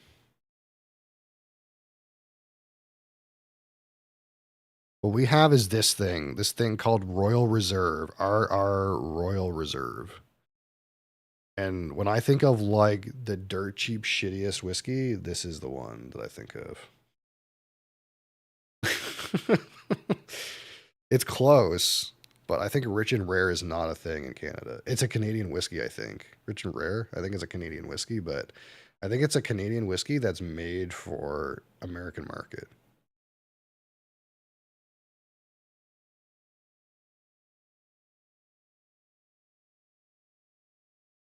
It's like $10. Yeah.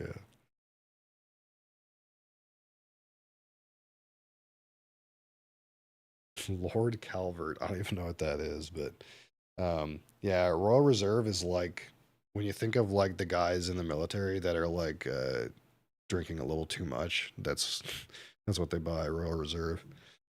Um, but yeah, I don't think Rich and Rare, just like Canadian Mist. I think Canadian Mist is not a thing up here either.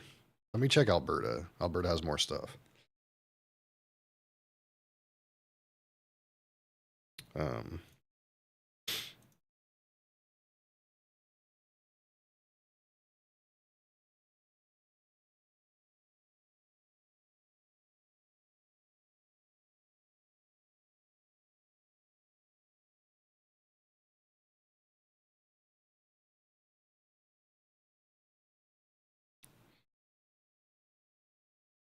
yeah, see, I don't think there's any Rich and Rare up here. They got Seagram 5 star though.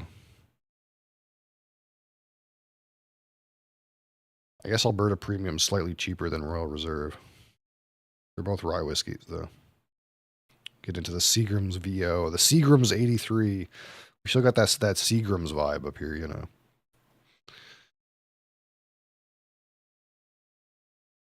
Of course, no one wants the Wayne Gretzky whiskey these days. But I think like Canadian Mist is like not even a thing up here. Is it? Oh, they do have Canadian Mist. Okay, I guess I'm wrong. It's pretty. That seems pretty expensive for Canadian Mist.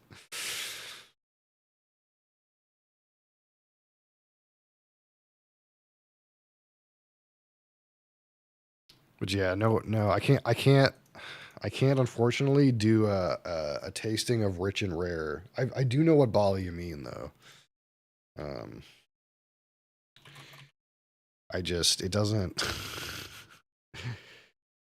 exist up here. This one here. Yeah. It's like Canadian whiskey that's made for the US market. It's a Sazerac product that they make in Canada and they just send to the States. They don't they don't actually sell that up here. Holy fuck. Um Instead they have quality products like Crown Royal single malt, you know. Holy fuck.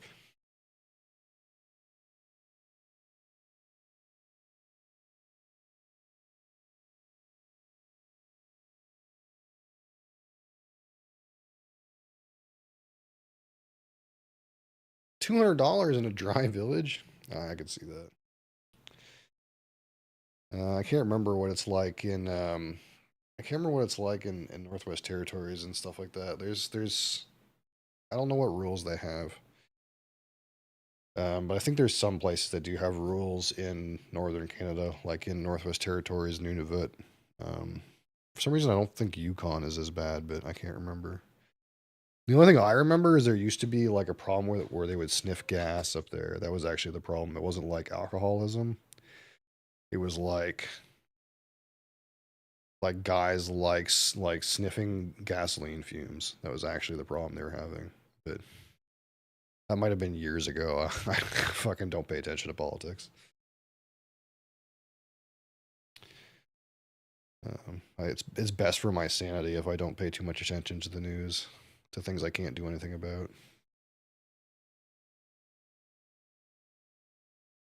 Alaska State Troopers, they have teams trying to stop the smuggling of alcohol. Fucking that sounds terrifying. Never get my 40 Creek Confederation Oak Reserve, man.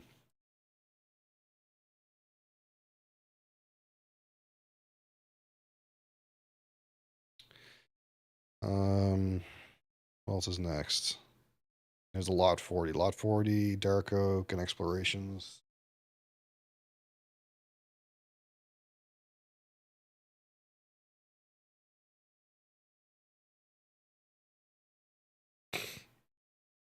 Yeah, Lot 40, that's a 100% rye whiskey. And then there's the one that was refinished in number 4 char.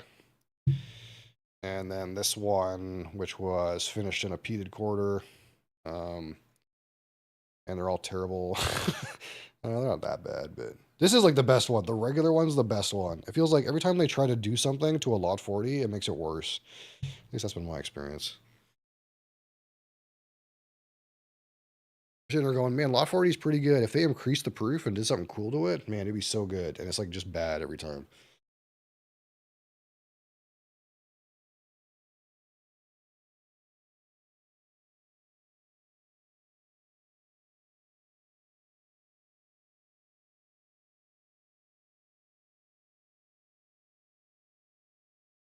Um, oh, Pike Creek.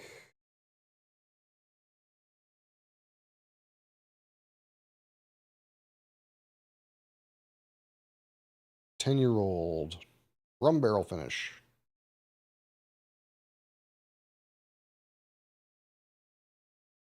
Now Red Bank. How many Red Banks should I put in there? Any? I guess I can put my open Red Bank in there.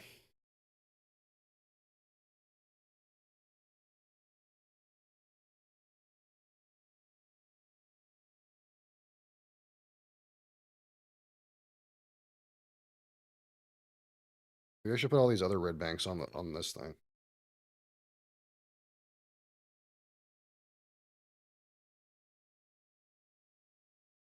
Problem is, like, the cat's gonna knock these over.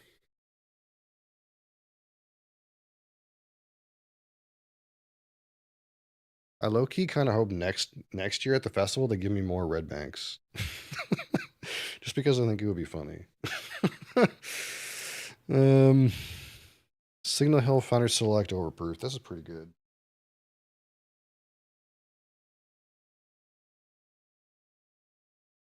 For a blended Canadian whiskey, it's pretty damn good, actually. Just a whole wall of the same bottle, yeah. It was funny because like um I got 4 for free. And really I should have had 5, but they like miscounted when they gave me a bunch and I wasn't really worried about it at the time. But like it was kind of funny because like guys would go up and they'd buy like, like some really expensive bottles. They'll buy like 2 bottles, but the bottles would be like $300 bottles. So that was like $600. And they would give you 1 red bank for every $150. So they would come up with 2 bottles and they'd be like, "Hey, do you want 5 bottles of red bank with this?" and, you're like, "Man, the guy clearly has a certain level of taste. He doesn't want another 5 bottles of blended Canadian whiskey for free." Uh,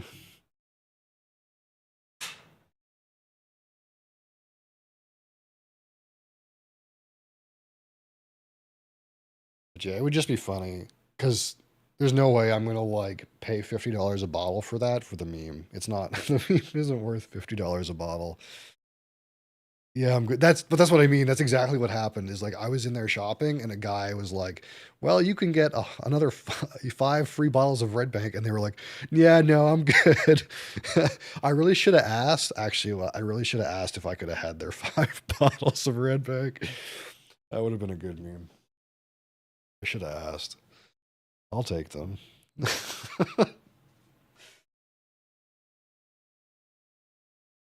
God damn.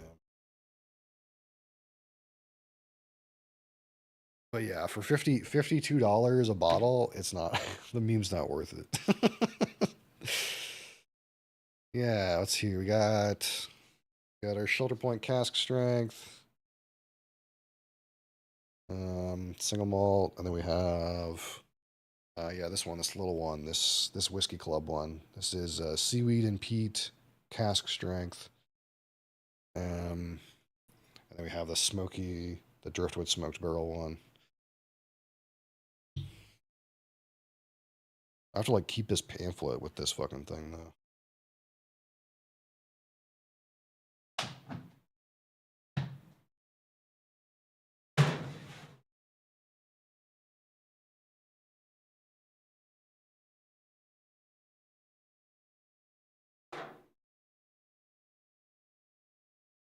Yeah, I hope they send me something interesting the next shelter point release. That would be good. Oh yeah, this thing. This cashy white oak blended whiskey, man, this stuff is like kind of nasty.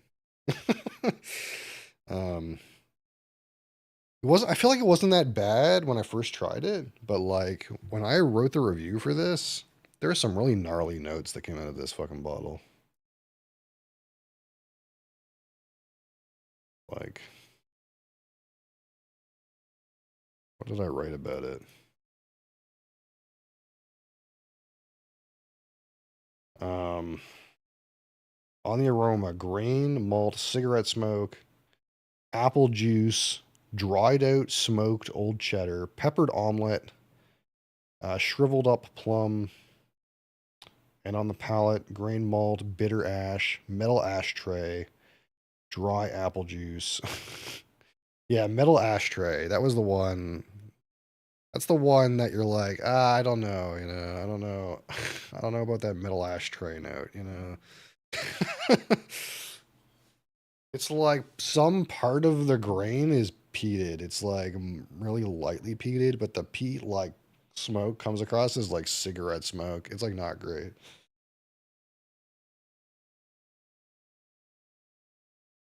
Um, yeah.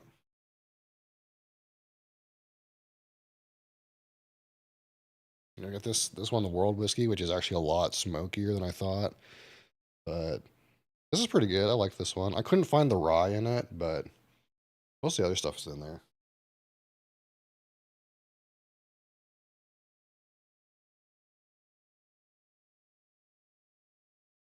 Of course, the Hibiki and this thing is just fucking overpriced, unfortunately. It's not that it's not that bad really, but it's not worth the money.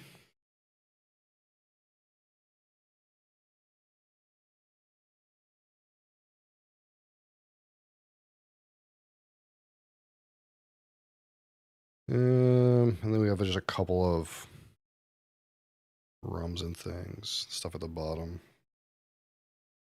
Is this even gonna fit everything? Might not. I might have to scooch some stuff over.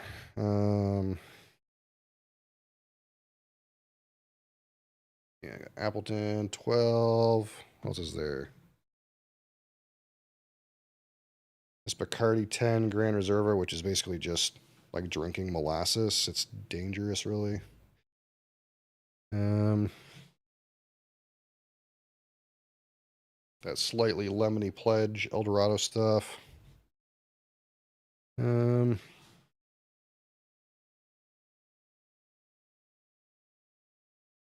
and have this Barbados 2013 rum. And then, oh yeah, this thing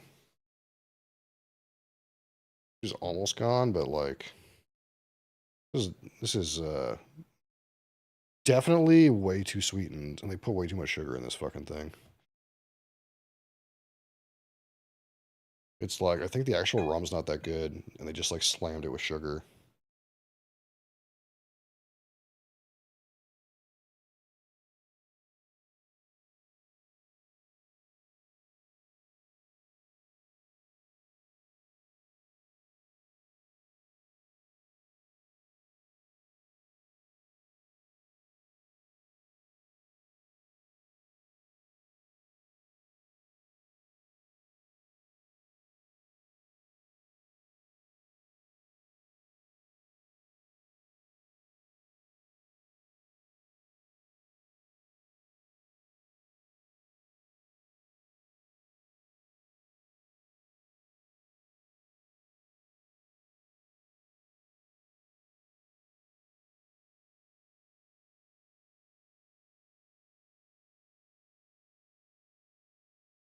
Oh, I forgot to put that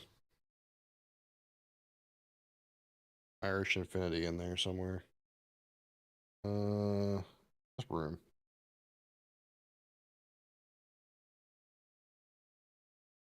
What else is there? All right, so there's Courvoisier, and there's that Larson XO.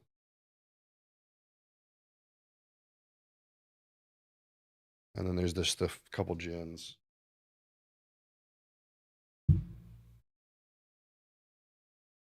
And that's it. Holy fuck.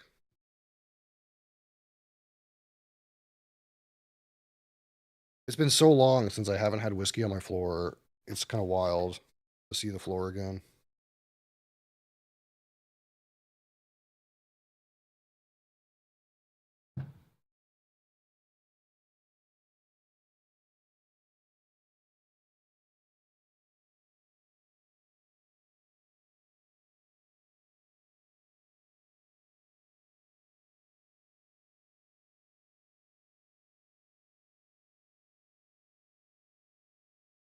Well, yeah, exactly. See now, like I have now I have a whole I have a whole wood cabinet and the top in theory if the cats don't keep jumping up there, but probably they will.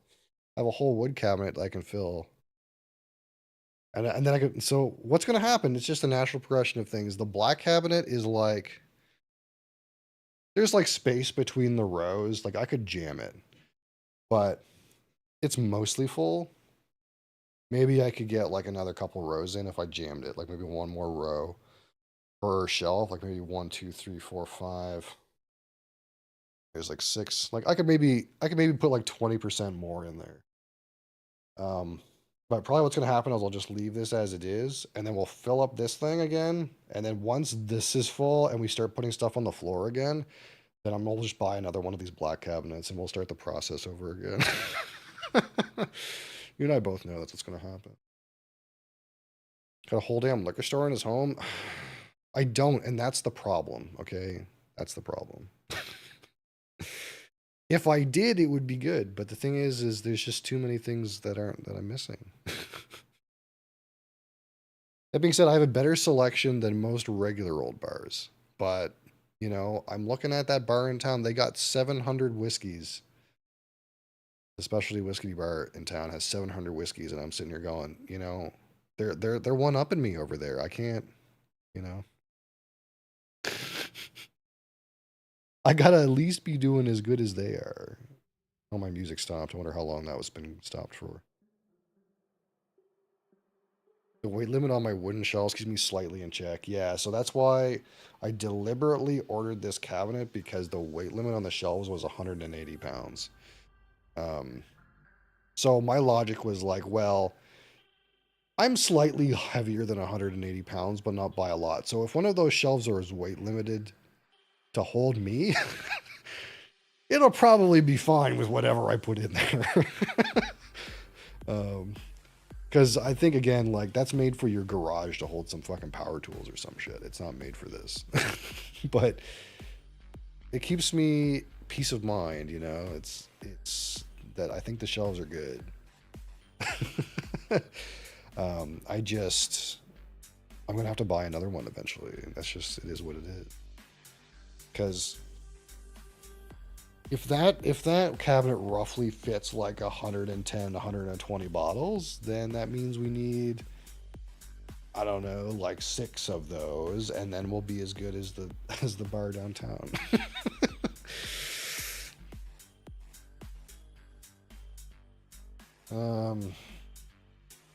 Where do these go? I guess I can put these behind the bourbon. There's room.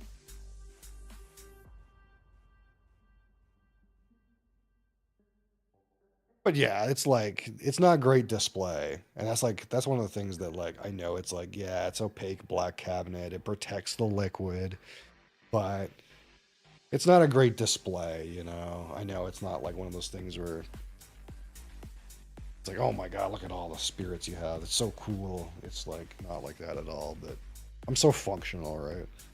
Like, nobody comes over here. Like, it's not like I have people over to try my whiskey. It's just me, really. Me and you guys.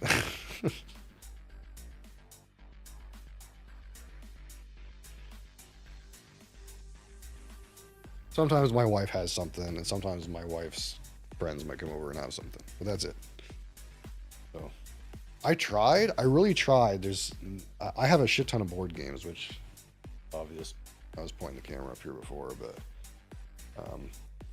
all the top of those kitchen cabinets are all board games. But I have a shit ton. I have a mega shit ton of board games. And that's what I was showing with this wooden cabinet before. Like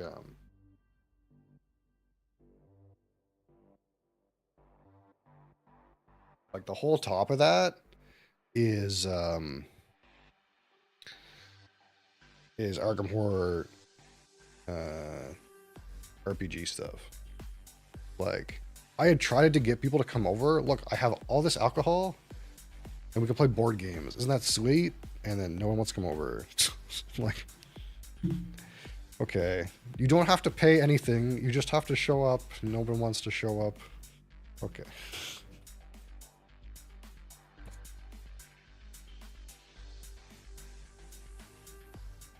If there's one thing I have more than bottles of alcohol, it's board games. I have more physical board games than I have bottles of alcohol.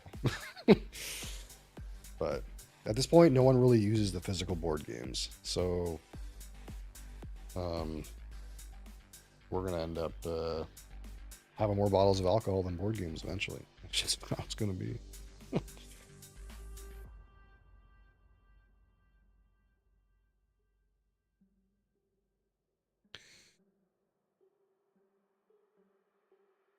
Yeah, I'm glad I have that done. I got to fucking sweep. Shit. So what's left down here is the stuff that's not open. So there's this, like, this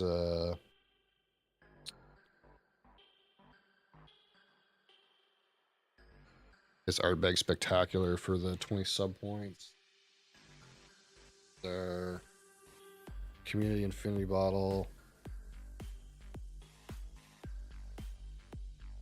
I got this Highland Perk, Cask Strength.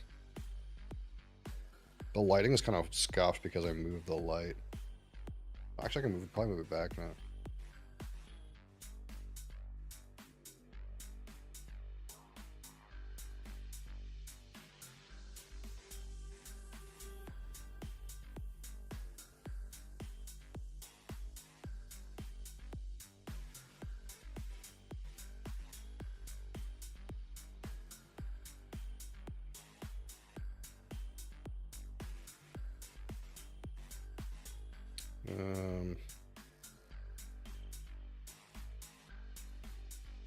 What else is there?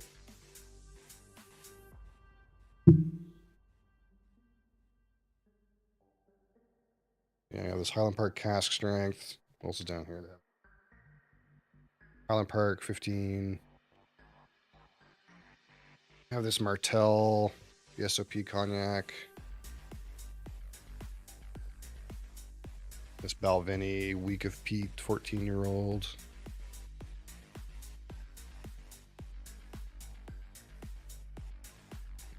There's the Glendronach 10s. Like, these are all things that won't fit in the cabinet. In theory, I'll have to put these in the brown one, the wooden one. So this is a 10-year-old Glendronach that I thought was entirely PX cast matured, but it's actually PX and Oloroso. They hoodwinked me a little bit. Or Smith and Cross Jamaican rum. And Auerfeldy 21, which we'll get to eventually too. Yeah, all this stuff is like under the desk because that way I don't have to dig it out for when we open it. But everything else got in the cabinet.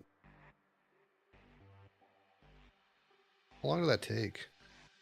Well, it took 2.5 hours. That's not that bad. I gotta fucking sweep under here though.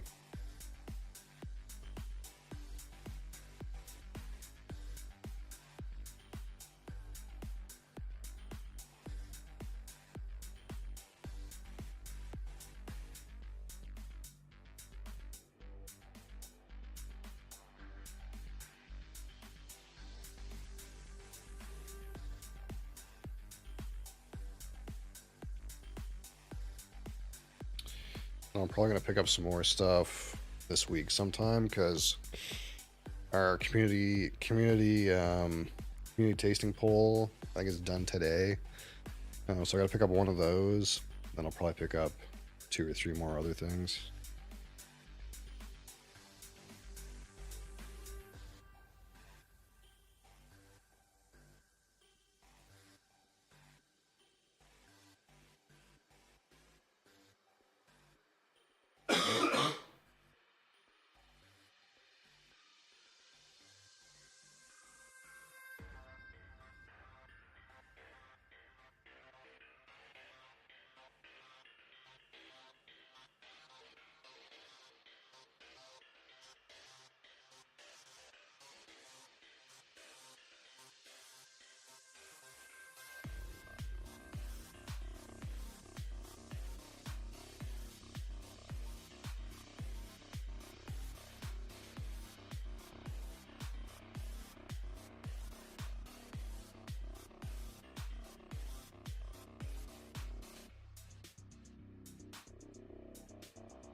You need to get another Roomba, man. Like, ever since our Roomba died, man,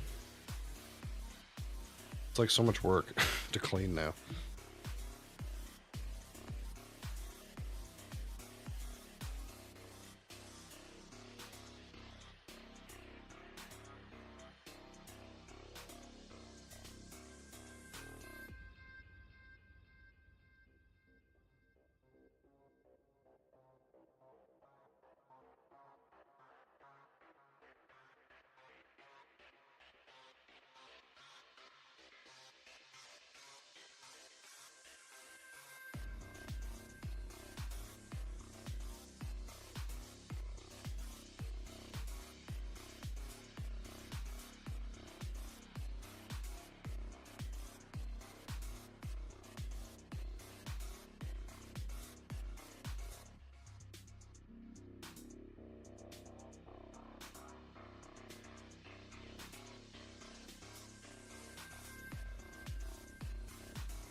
Doubles as a toy for my cat. Yeah, it was kind of weird. Like,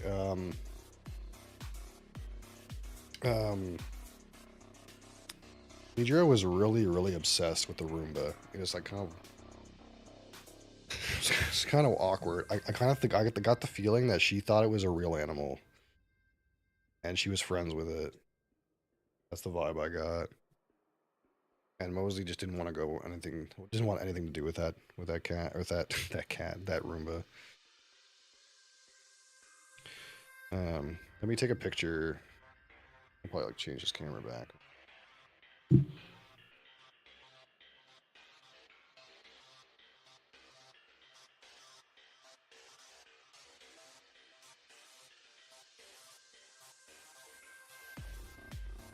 There it is. There's the movie magic. That's the whole green screen. That right there. That's it. That's all I use for a green screen. Do it. Beep beep beep beep.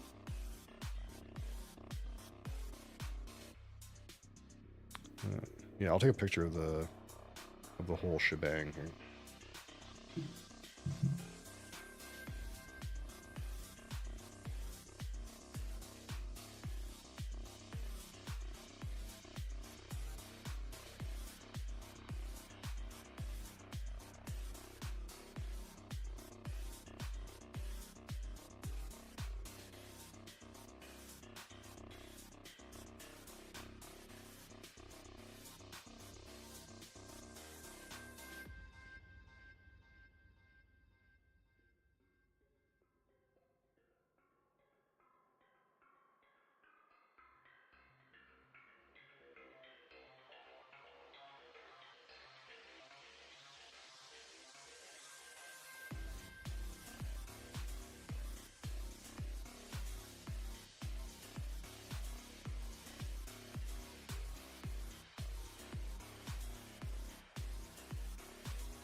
Okay.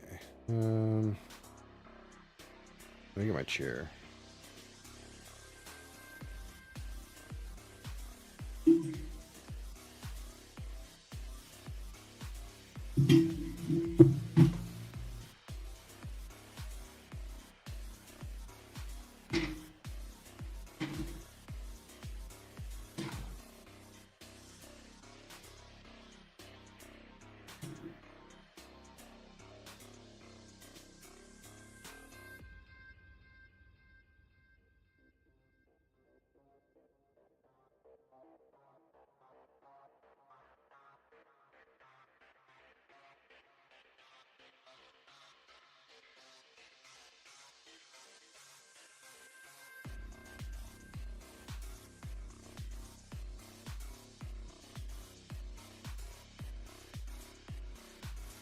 Yeah, I'd like to get what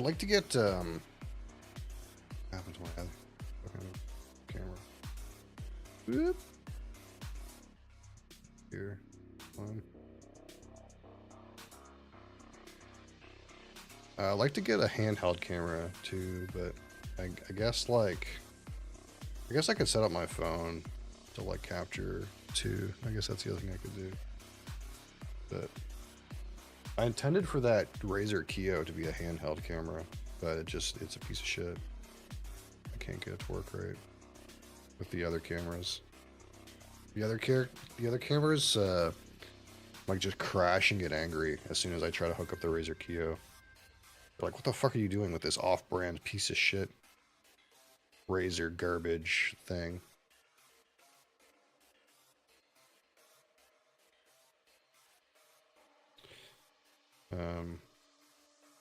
My pictures go.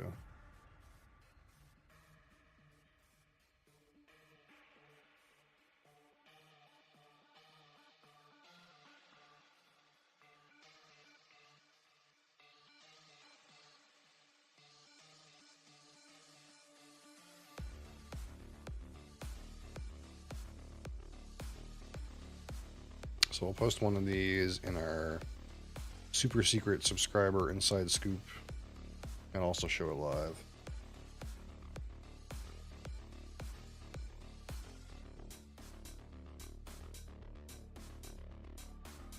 Anyone else will have to dig through the VOD. Haha.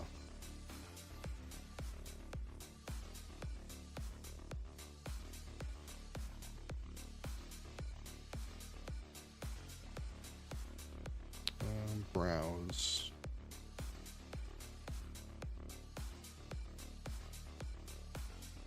Oh, that's way too fucking big.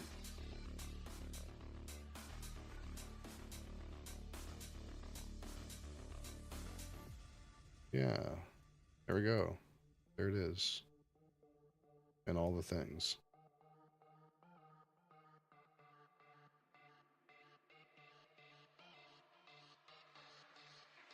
So I don't know exactly the bottle count right now, but it's over 100.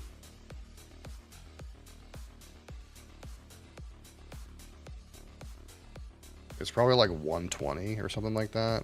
It's probably like 120, not including the 3 red banks, but it is including like that stuff in the uncracked stuff in the bags. So it's probably like 115 bottles in the cabinet. So that's roughly, and it's the only things that aren't full, I guess, is like this part here, where the bourbon is and those sample bottles are. There's like some room in the back of there. There's some room in the back of this black Glenfiddich 20 tube.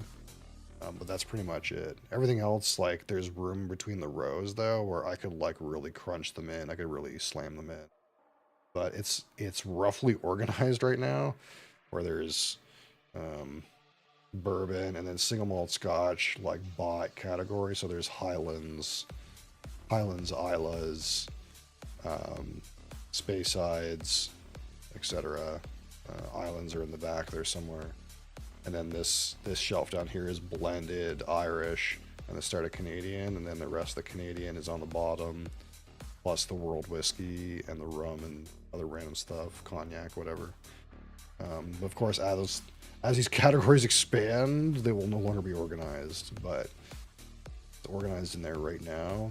So that way, like, if I'm looking for something, I don't have to dig through. I know, like, I should know exactly where it is. Until we start to fill up this fucking brown thing again and have shit on the floor. In which case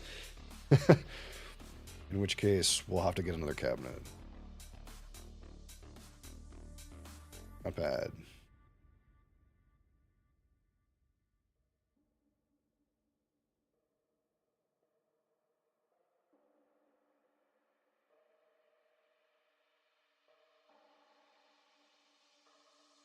I guess we don't have to, at least we don't have to worry about the American whiskey section expanding for the time being.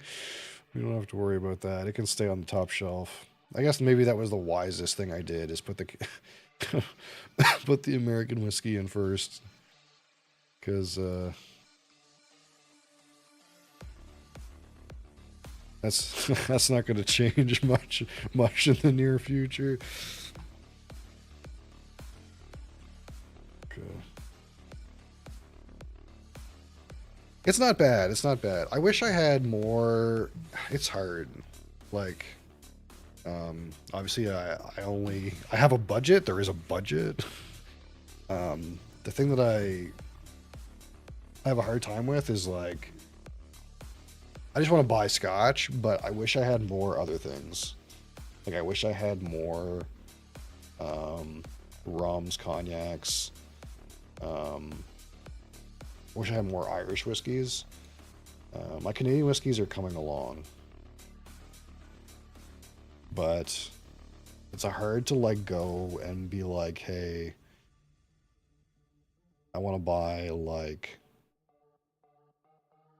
one thing from every category. I just want to buy scotch. I want to buy so much scotch, just so much scotch I want. So, like, the one thing that I wish I had more is I wish I had more, like, more and better quality rums and more and better quality cognacs. That's, like, the places where I really wish I had better selection. Good whiskey variety. Yeah, I'm trying to, like, I'm pretty heavy on Isla.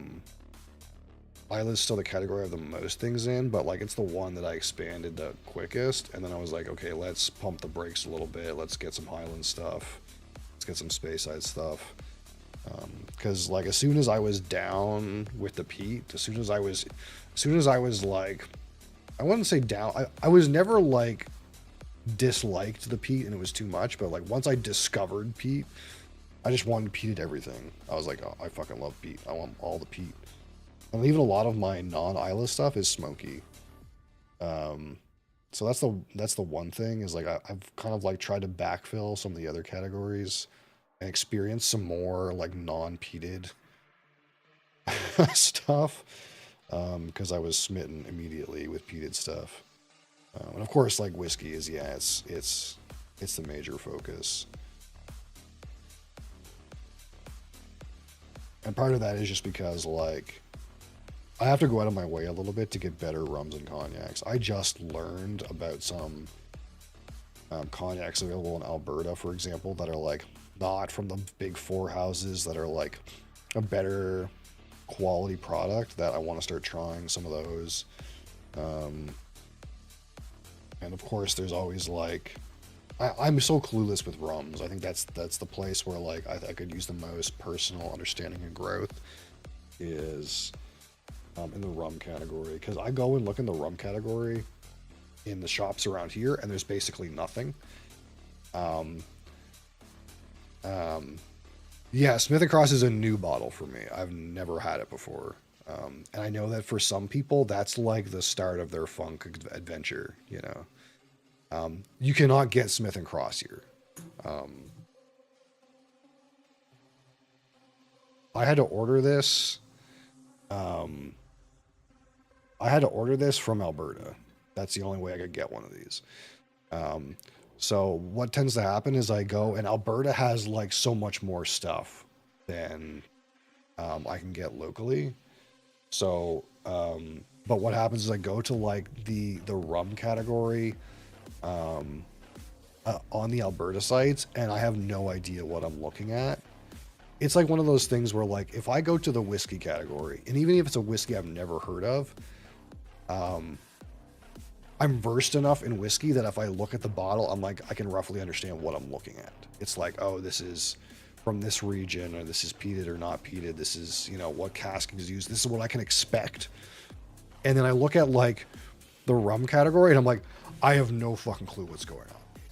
I was like, what does this mean? I don't know. I went through a rabbit hole to try to understand what this plumber and Wedderburn thing meant. And I think people don't really use these terms anymore too much. But like for example, if this was like a whiskey term, I would be like, I would know exactly what, I wouldn't have to worry about it. I'll feel comfortable looking at a new product. But like, I have no clue when it comes to rums, and I have no clue when it comes to agave spirits either, because it's the same thing. There's almost nothing here where I live. So it's the places where, again, I personally could use the most growth of understanding, and I want to know more things. It's just like, obviously I got hit with whiskey first, and I learned all the things about whiskey, but I'm not like exclusive to whiskey for, obviously. It's just that that's what I know. And I know there's a lot of things I still want to experience with whiskey, so I'm like, still want to buy lots of whiskey. So it's hard to find the like part of the budget that's supposed to go to the shit that I don't know, because what happens is like, well, I want to spend some money on a different category for once. Let's go look at mezcal for a minute. What the fuck's going on here? And you get overwhelmed for a minute, and you're like, well, instead of being overwhelmed by all this mezcal shit, I'm just going to go buy something that I know what it is, that I know that I want already. So that's the hard part. But I'll get there. I will get there. And it's bad for the wallet. It's bad for the wallet, but that's okay. Because I don't drink these very fast, so in some ways it's like a long-term investment. But yeah, like, to me, it was wild to me that this was like so cheap. And I know it's blended, but it's like so cheap, and it's 57% alcohol, and it's rum. It's like all the rums here are 40% alcohol. Like, you don't get any overproofed rums around here. except for like, you know, that one bottle of Barbados 2013 Plantation. That's overproof, but this thing was so cheap. It seemed like illegal.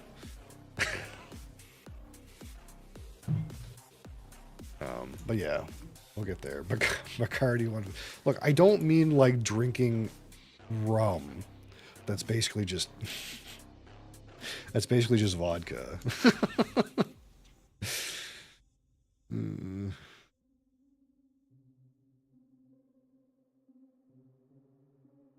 Yeah. Yeah, good variety. But yeah, I like to expand my other categories because I know there's plenty of Irish stuff. I'm slacking a little bit on Irish stuff, and part of it is because like, Caribbean gasoline. Part of it is because like, I'm gonna be honest, a lot of the Irish stuff is out of Middleton, and the Middleton products don't impress me that much. Like, I don't know if I don't get it, but the Irish Middleton products, like the Spots, the Redbreast line, the Jameson products, they're so smooth. They're so safe. They go down so easy, and that's not like my preference.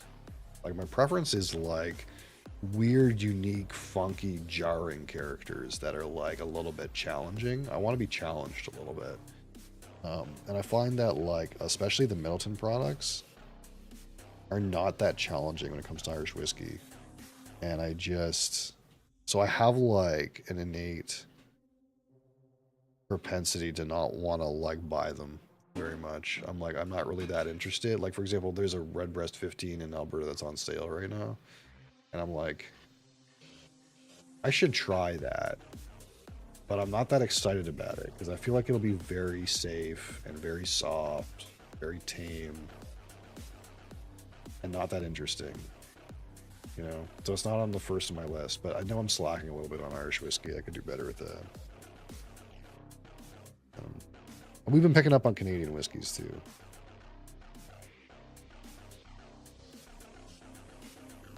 But of course, it's budget. We're trying not to like send things on a credit card. We're trying to like keep within our means here. Blue Spot and Redbreast 12 CS. Yeah, so that's yeah, so those are ones that like those like I don't know if I can get. I haven't seen a Redbreast 12 CS recently.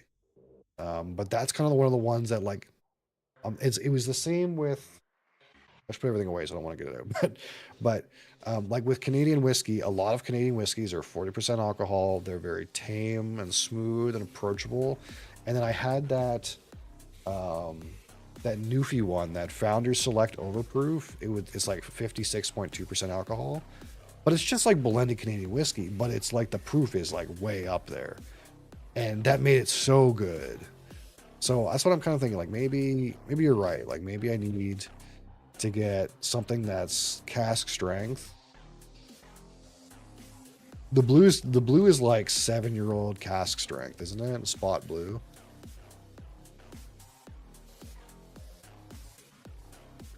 Yeah, 7-year-old cask strength. Yeah, see, like, yeah, those. I get the feeling if I get those, maybe that'll be like what I actually want out of Irish whiskey. Like maybe when they're proofed down, it's just way too tame. You know what I mean? The floor whiskey's gone. That's right. But that just means there's space for more floor whiskey. Well, the wooden cabinet's empty right now, so I can fill the wooden cabinet, right? The black cabinet's already full.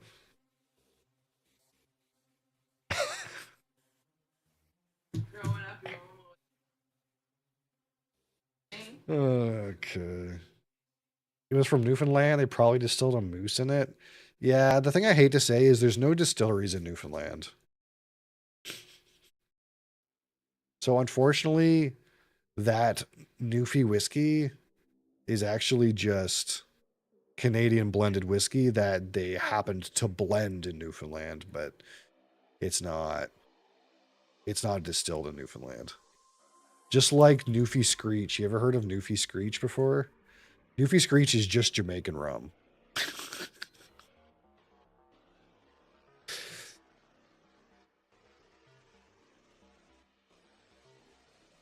But yeah, Blue Spot. Yeah, that might be where I'm at.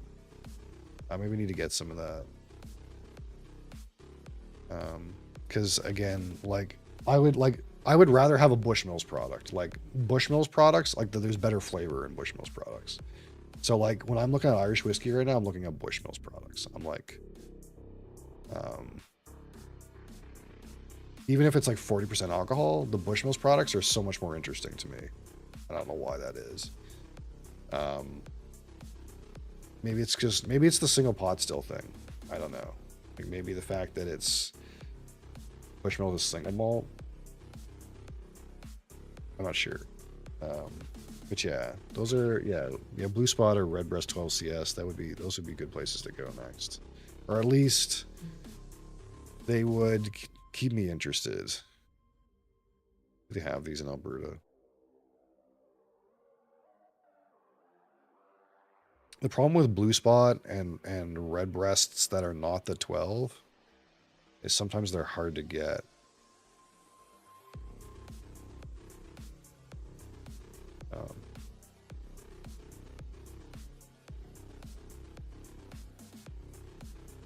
Yeah, the price is really up there. They do have some Blue Spot here. They have some Red Spot too. But the price is really up there.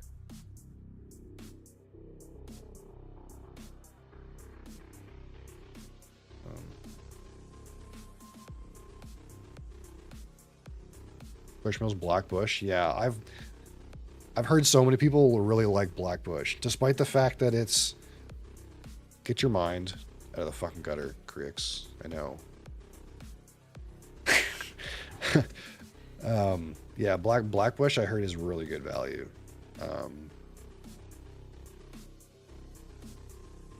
Let's keep this PG. Yeah, exactly.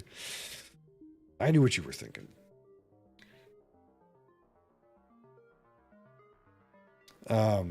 Yeah. So it's like I could get one. What ABV is this one? You're gonna make me fucking enhance? Enhance! I can't fucking tell. Is that 42? Is that 40? I hate this website, doesn't actually fucking tell me. Everyone got their own fetish. Holy fuck. I think Lekbo will tell me. 46. Here's the interesting thing. This is probably closer to MSRP, but since the Alberta shops are like private, they jack the price up. It's kind of like in the States in some places, right? They know this bottle is like a higher value, so they jack the price up. Like this is probably supposed to be 150. It's Blue Spot.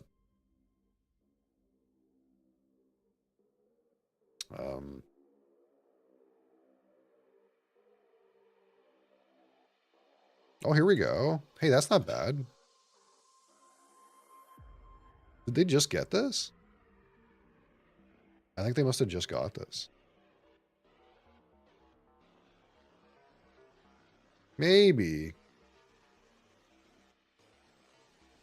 Maybe this is it.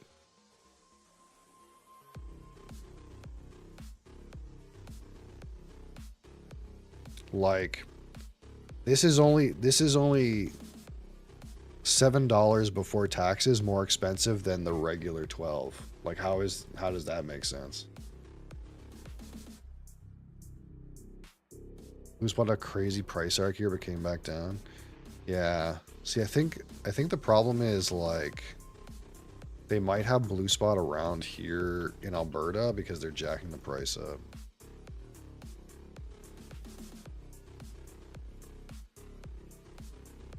Yeah, see, it's out of stock here. They're Craft Seller just got a new website and it's kind of like a trick. But like you search, you type it in, you see it here. But as soon as I press enter, it goes away because that means it's out of stock. But this is probably closer to the real price.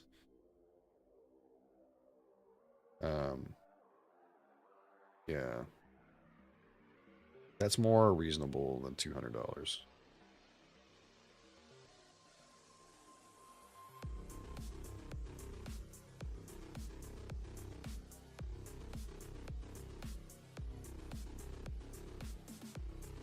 Yeah, see, they're charging way more for the cask strength on here. It's $30 more.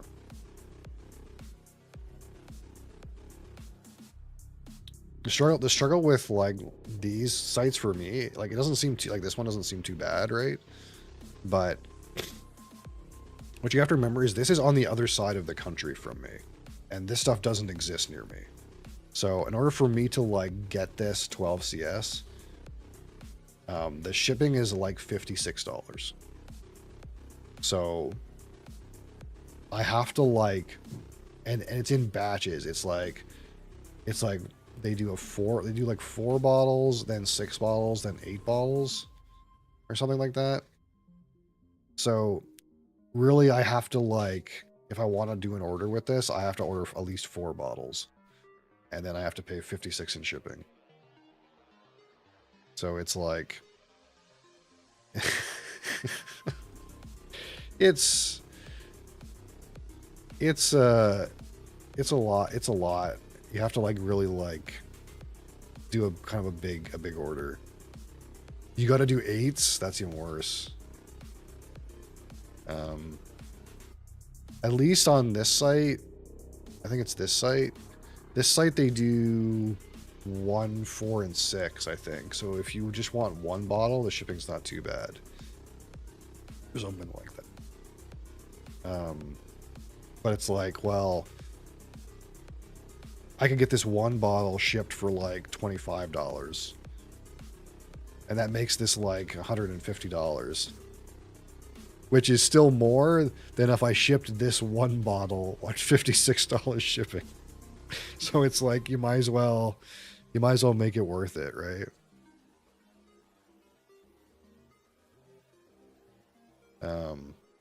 And the way it is for me, it's like sometimes you get bottles on here that are a really good deal, but if they don't cost enough, it's not worth it. So like if you think of a 4-pack, if it's like 56, if you think of like that $56 shipping is like divided in the 4 bottles roughly, then like if something like is cheap but like a good price, it's still like instantly not worth it. And the price, there's also price differences too. Like for example, like I think Glen, like regular Glenlivet 12 here is more expensive.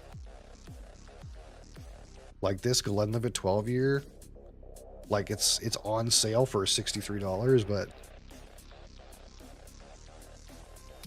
this is before taxes, and this bottle is $71, taxes included, in my province. So like this isn't even worth buying. It's not, you can't, there's no point in shipping it.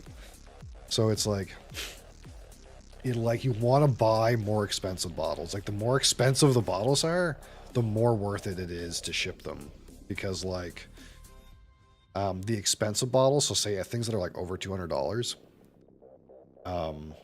which I don't have really any bottles that are that expensive, because I'm trying to buy more things, not less, more expensive things. But like there are bottles on here that are like $400 that in my province are like $600 or $700. So that's like instantly worth it. But then you get into that mid range where it's like between like $100 and $250, where like you can really kind of make up the shipping almost instantly if you have 1 bottle that's like worth it. Like I've been trying to get one of these lures forever, and when this was available in my province, I don't think it's available anymore, but it was like, I can't remember if it was $280 or $260. I think it was $260. So it's like if I wanted to buy this, the shipping is like instantly worth it. And then all I have to do after that is find some bottles that maybe are necessarily not on sale or necessarily cheaper, but they're things I can't get in my province. So it's like this makes the shipping worth it. And then I can buy some other stuff that are like just not available near me. That's like the way I try to make it work. But yeah. Yeah, maybe some cask strength Irish. Maybe that's where it's at.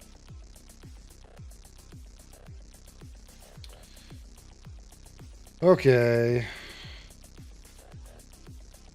3 hours, not too bad. We did our thing. We got the cabinet done. That was great.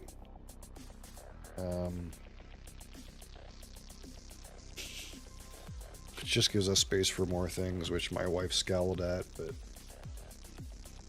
look, as of right now, there's no floor whiskey, but there is floor books, and I'm not a reader, so I'm the one winning right now. There's floor books right now.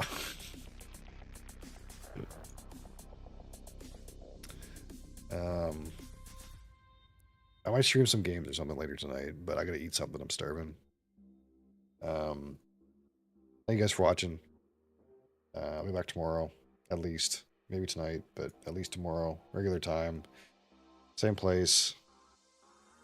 Same stuff, same things.